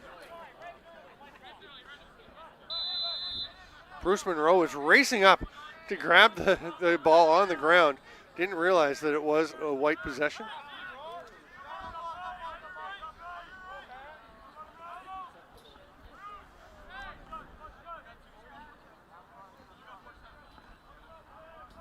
Scott Burley's 49 behind the net that they rotated around to Shepard. Near side to Reed McDonald. Remember, another Reed playing for Western, Reed Reinhold. Came to do law school at Western. Had a great run with the Mustangs. I believe he won a couple of Baggataway Cups. That last run they had where they took 4 in a row. It's a pretty solid hit, and it will be a penalty to Cameron Fraser. No? Got to be Cameron Fraser. Okay, yeah, it's just a change. Sorry. You see the player sprinting off the field, and you think he's going for the penalty, but Bruce Monroe is just going to get a change. And Fraser will go and serve a bit of penalty time. We approach the final 2 minutes, which will be stop time.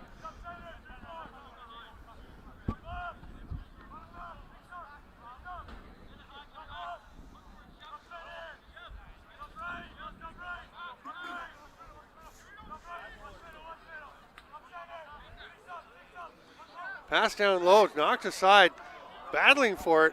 I'll tell you, both teams still working hard. A lot of the depth players into the game, getting some time. And this means a lot to them. Here's Kenny Sprout on the run. Nice pass down. Big save by Harapiuk. What a chance for Scott Burley and Harapiuk. The Ottawa fans haven't given up their cheering. They were psyched about that save. Nice snag there. Scooping that ball off the turf by Luke Lazor. Very talented young man. And we're going to have a timeout, Ottawa. With 1:18 to go, the GeeGees will set up to try and generate something to get at least one more goal. They'd love to get to double digits. Remember, stay with us post-game. I believe we're going to have one of the players of the game come and join us. We're going to wrangle it. We got to get somebody over there and try to get, I mean, let's face it, Jacob Hickey's got to be the guy for Western. I like Vincent Roy for Ottawa. I think he's had a really strong two-way game.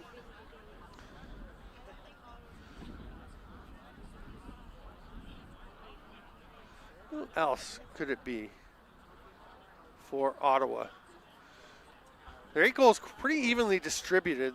2 for Samuel Ouellette, Zachary Moen with 3. You can go with Moen. He's had a good game. He's actually had a very strong game. I like the work that Roy has done. He might be my guy. Yeah, just scrolling through the roster here. You can go to kufla.ca and see all the rosters, all the scheduled scores, stats, standings as we progress through the 2024 Baggataway Cup. We're a minute 18 from the end of game 1 of 5 games towards the Baggataway Cup Championship Sunday at 1. We also have the Kufla Rookie All-Star Game, the first ever, Saturday night, this tomorrow night at 8 p.m. That will be on lacrosse TV, and then Sunday morning on Kufla YouTube. It's the Sixes Showcase, Mohawk College and the Milton Chaos. Gogan will start with possession. Couple of righties over here on the near side as Kenny's going to go. See what they have set up. Little flip pass. Ouellette hits the cutter. Belair on the run. They got the look. And Belair can't believe he didn't finish that one. Blair had 15 goals in the regular season. Second on the team to both, or third on the team, sorry, is Moen had 17, Sinfield and Kennedy had 16 apiece, so a very balanced scoring effort from the GeeGees, and expect that to continue in the coming years. Again, just 3 players graduating. They connect that one to Gogan. He'll leave her a pass through. Kind of got in and out of the stick there of Kennedy. Sean Kennedy flips over to Belair. And you might be thinking, well, why isn't Ottawa playing more of their depth players? Well, they're trying to come back for one thing. A little underhand flip. Nice reverse whip attempt by Ouellette. But, I mean, a lot of these guys are first or second year players. They're young players. This Baggataway Cup experience is very valuable for them. We're down to the final 25 seconds. Crowd starting to make their way. The earlier goers who want to get out to the food truck and get a hot chocolate, which is a strongly encouraged idea. Behind the back, I think it was a pass. It wound up being a shot. And Gogan with the goal with 10 seconds left. Just picks up that loose ball, and maybe it was a pass from Julian Belair. He flipped it behind the back. It gets onto the net. Stopped there by Park, but nobody picking up and boxing out Michael Gogan. He's got his second of the game.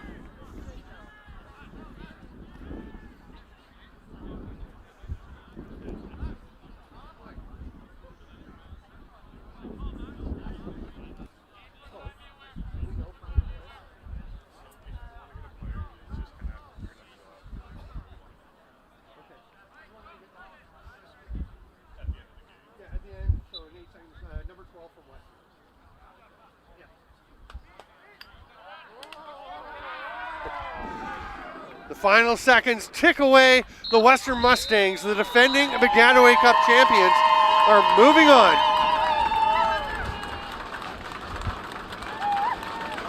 They will get a chance at McGill again after they beat McGill last year in the championship game. That was quite a battle.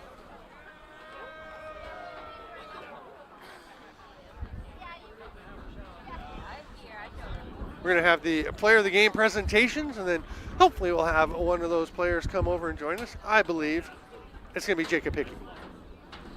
I know, I'm going out on a limb, taking the guy with 6 goals. What a performance for the Mustangs. They will play McGill tomorrow at 1 p.m. here on Brocktv and Lacrosse TV. Join us live for that one. Stay tuned tonight, though, as we still have Brock versus Queens. That should be a good one. Fans from this game are heading out.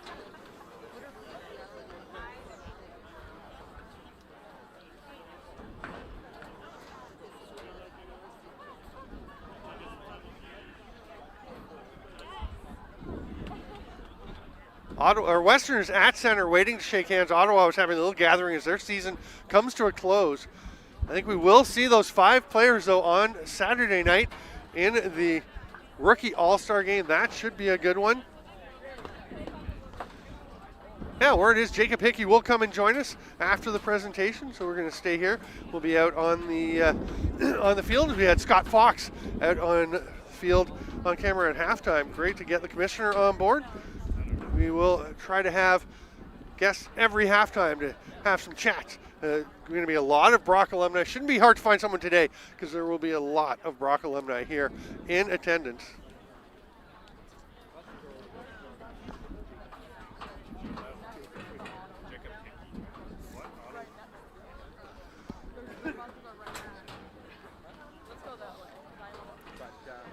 I'm Steven Stamp. This is Baggataway Cup 2024 here at Brock University.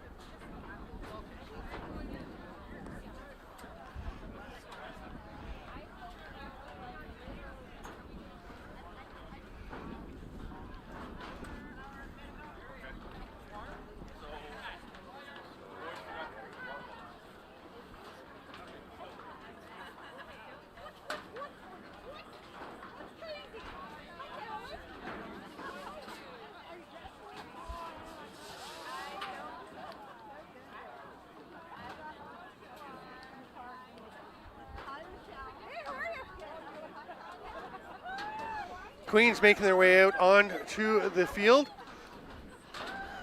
Players, Coach Connor Kiernan making their way. Kiernan tried to duck under the camera, didn't quite make it. You're on there. Yeah, he said he didn't have to duck. Apparently he did below that one. He was well under the high pod. I can get under the high pod. That's like about 12 feet up. 12 feet? Yeah. Getting the nod from Campbell, the other camera operator.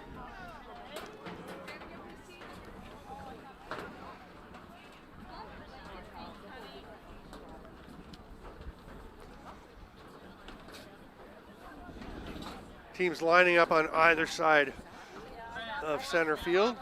Tonight's exciting game. It's time to announce the players of the game. Proudly presented by ILA Sports and Tim Hortons. Please welcome Hoopla Commissioner Scott Fox and Tom Bolesky to join us. Commissioner Scott Fox and Deputy Commissioner Tom Bolesky will make the player of the game presentations. I imagine they're going to Ottawa first. From the Ottawa GeeGees, number 74, Samuel. Oh, Samuel Yet. Okay, yeah, he had a couple of goals. Had a pretty solid game. He was right in the mix there. I mean, a harder pick for Ottawa.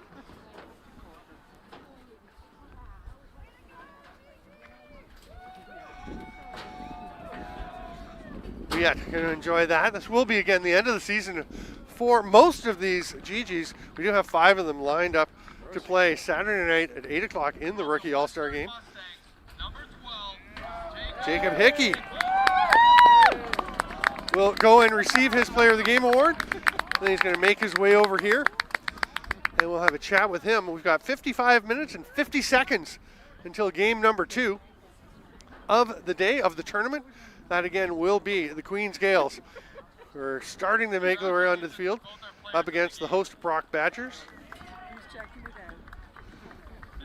Be interesting to see what kind of home field advantage Brock has when this isn't their full-time home field. They usually play over on Alumni Field, over on the Brock campus. This is a great facility over here at the Kiwanis Field in St. Catharines, but it is not their usual turf. I'm sure they've been getting some practice time to get familiar with it. The wind has calmed down a little bit. Still blowing substantially left to right. we would also like to thank our presenting sponsor, Belco Construction, for helping us set up this event this afternoon and evening.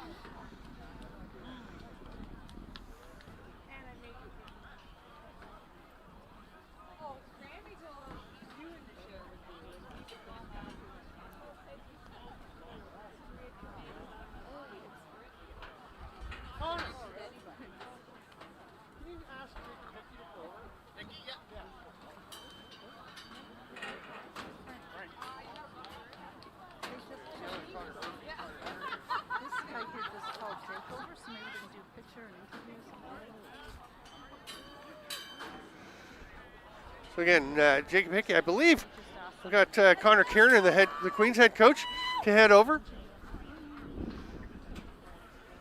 He is an Ottawa Black Bear. Good one too. Doing a lot for this Queen's program. You're going to see a Queen's team on the rise as they take the field. It will be a challenge against the home squad, the Brock Badgers, who are, I think, there's some of the coaching staff starting to make their way out onto the field. The players soon to follow.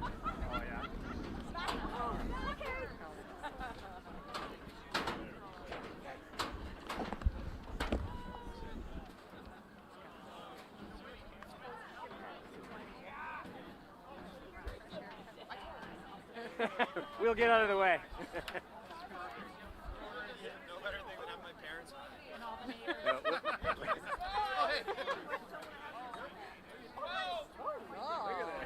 All right, we are back.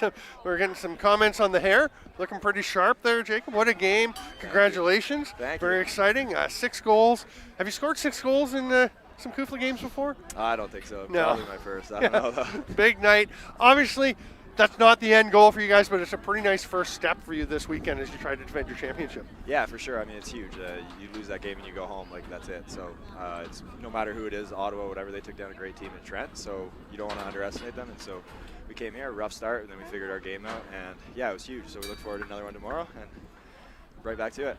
A rematch with McGill that you beat last year in the final. You know how tough they are. They gave you a really good game last year, even without their top scorer, Dylan James, at that point. They've got Zach Bai, who you guys are going to have to be very aware of. How do you prepare for a McGill team on short notice after having to focus on this game first?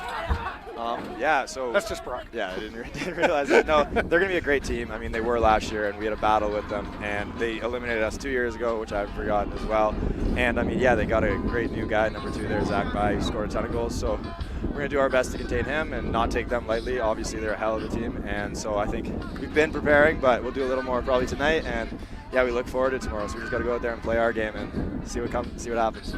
I've talked quite a bit, and everyone talks quite a bit about the midfield trio you've got with you and Chris Don, Chris De Silva. Quite a group. It must be a lot of fun to all play together. And this is your last year, right? Yeah. In school, so I know you're really focused on this, but what a trio you've been. How fun is that to be? It's a blast. It's a blast. It's so fun. And some of my close friends, I live with Chris Dong, so I mean, you just build the chemistry over the years, and those guys are both exceptional players, so it could be anyone scoring the goals at any time, but we all work off each other, and we understand that no matter who gets the credit, it's a team effort, defense, offense, goalie, midfield, face-off, all over the place. So, I mean, it's just, they make it easy. They make it really easy. Appreciate your time. I know you're going to go get ready for tomorrow. Congratulations. Good luck tomorrow. Thanks for coming and joining us. Thank you. And enjoy getting warm. Hey, did you stay pretty warm during the game? Yeah, I stayed. Once I got off the sideline, I was able to put my hoodie back on. Yeah, I see you got the hoodie We underneath. were running, so it felt nice out there. Not too bad. Thanks so much. Jacob Hickey, player of the game. We're going to wrap things up, and we'll be back in 51 minutes with Queens and Brock. Game 2 at the Baggataway Cup 2024.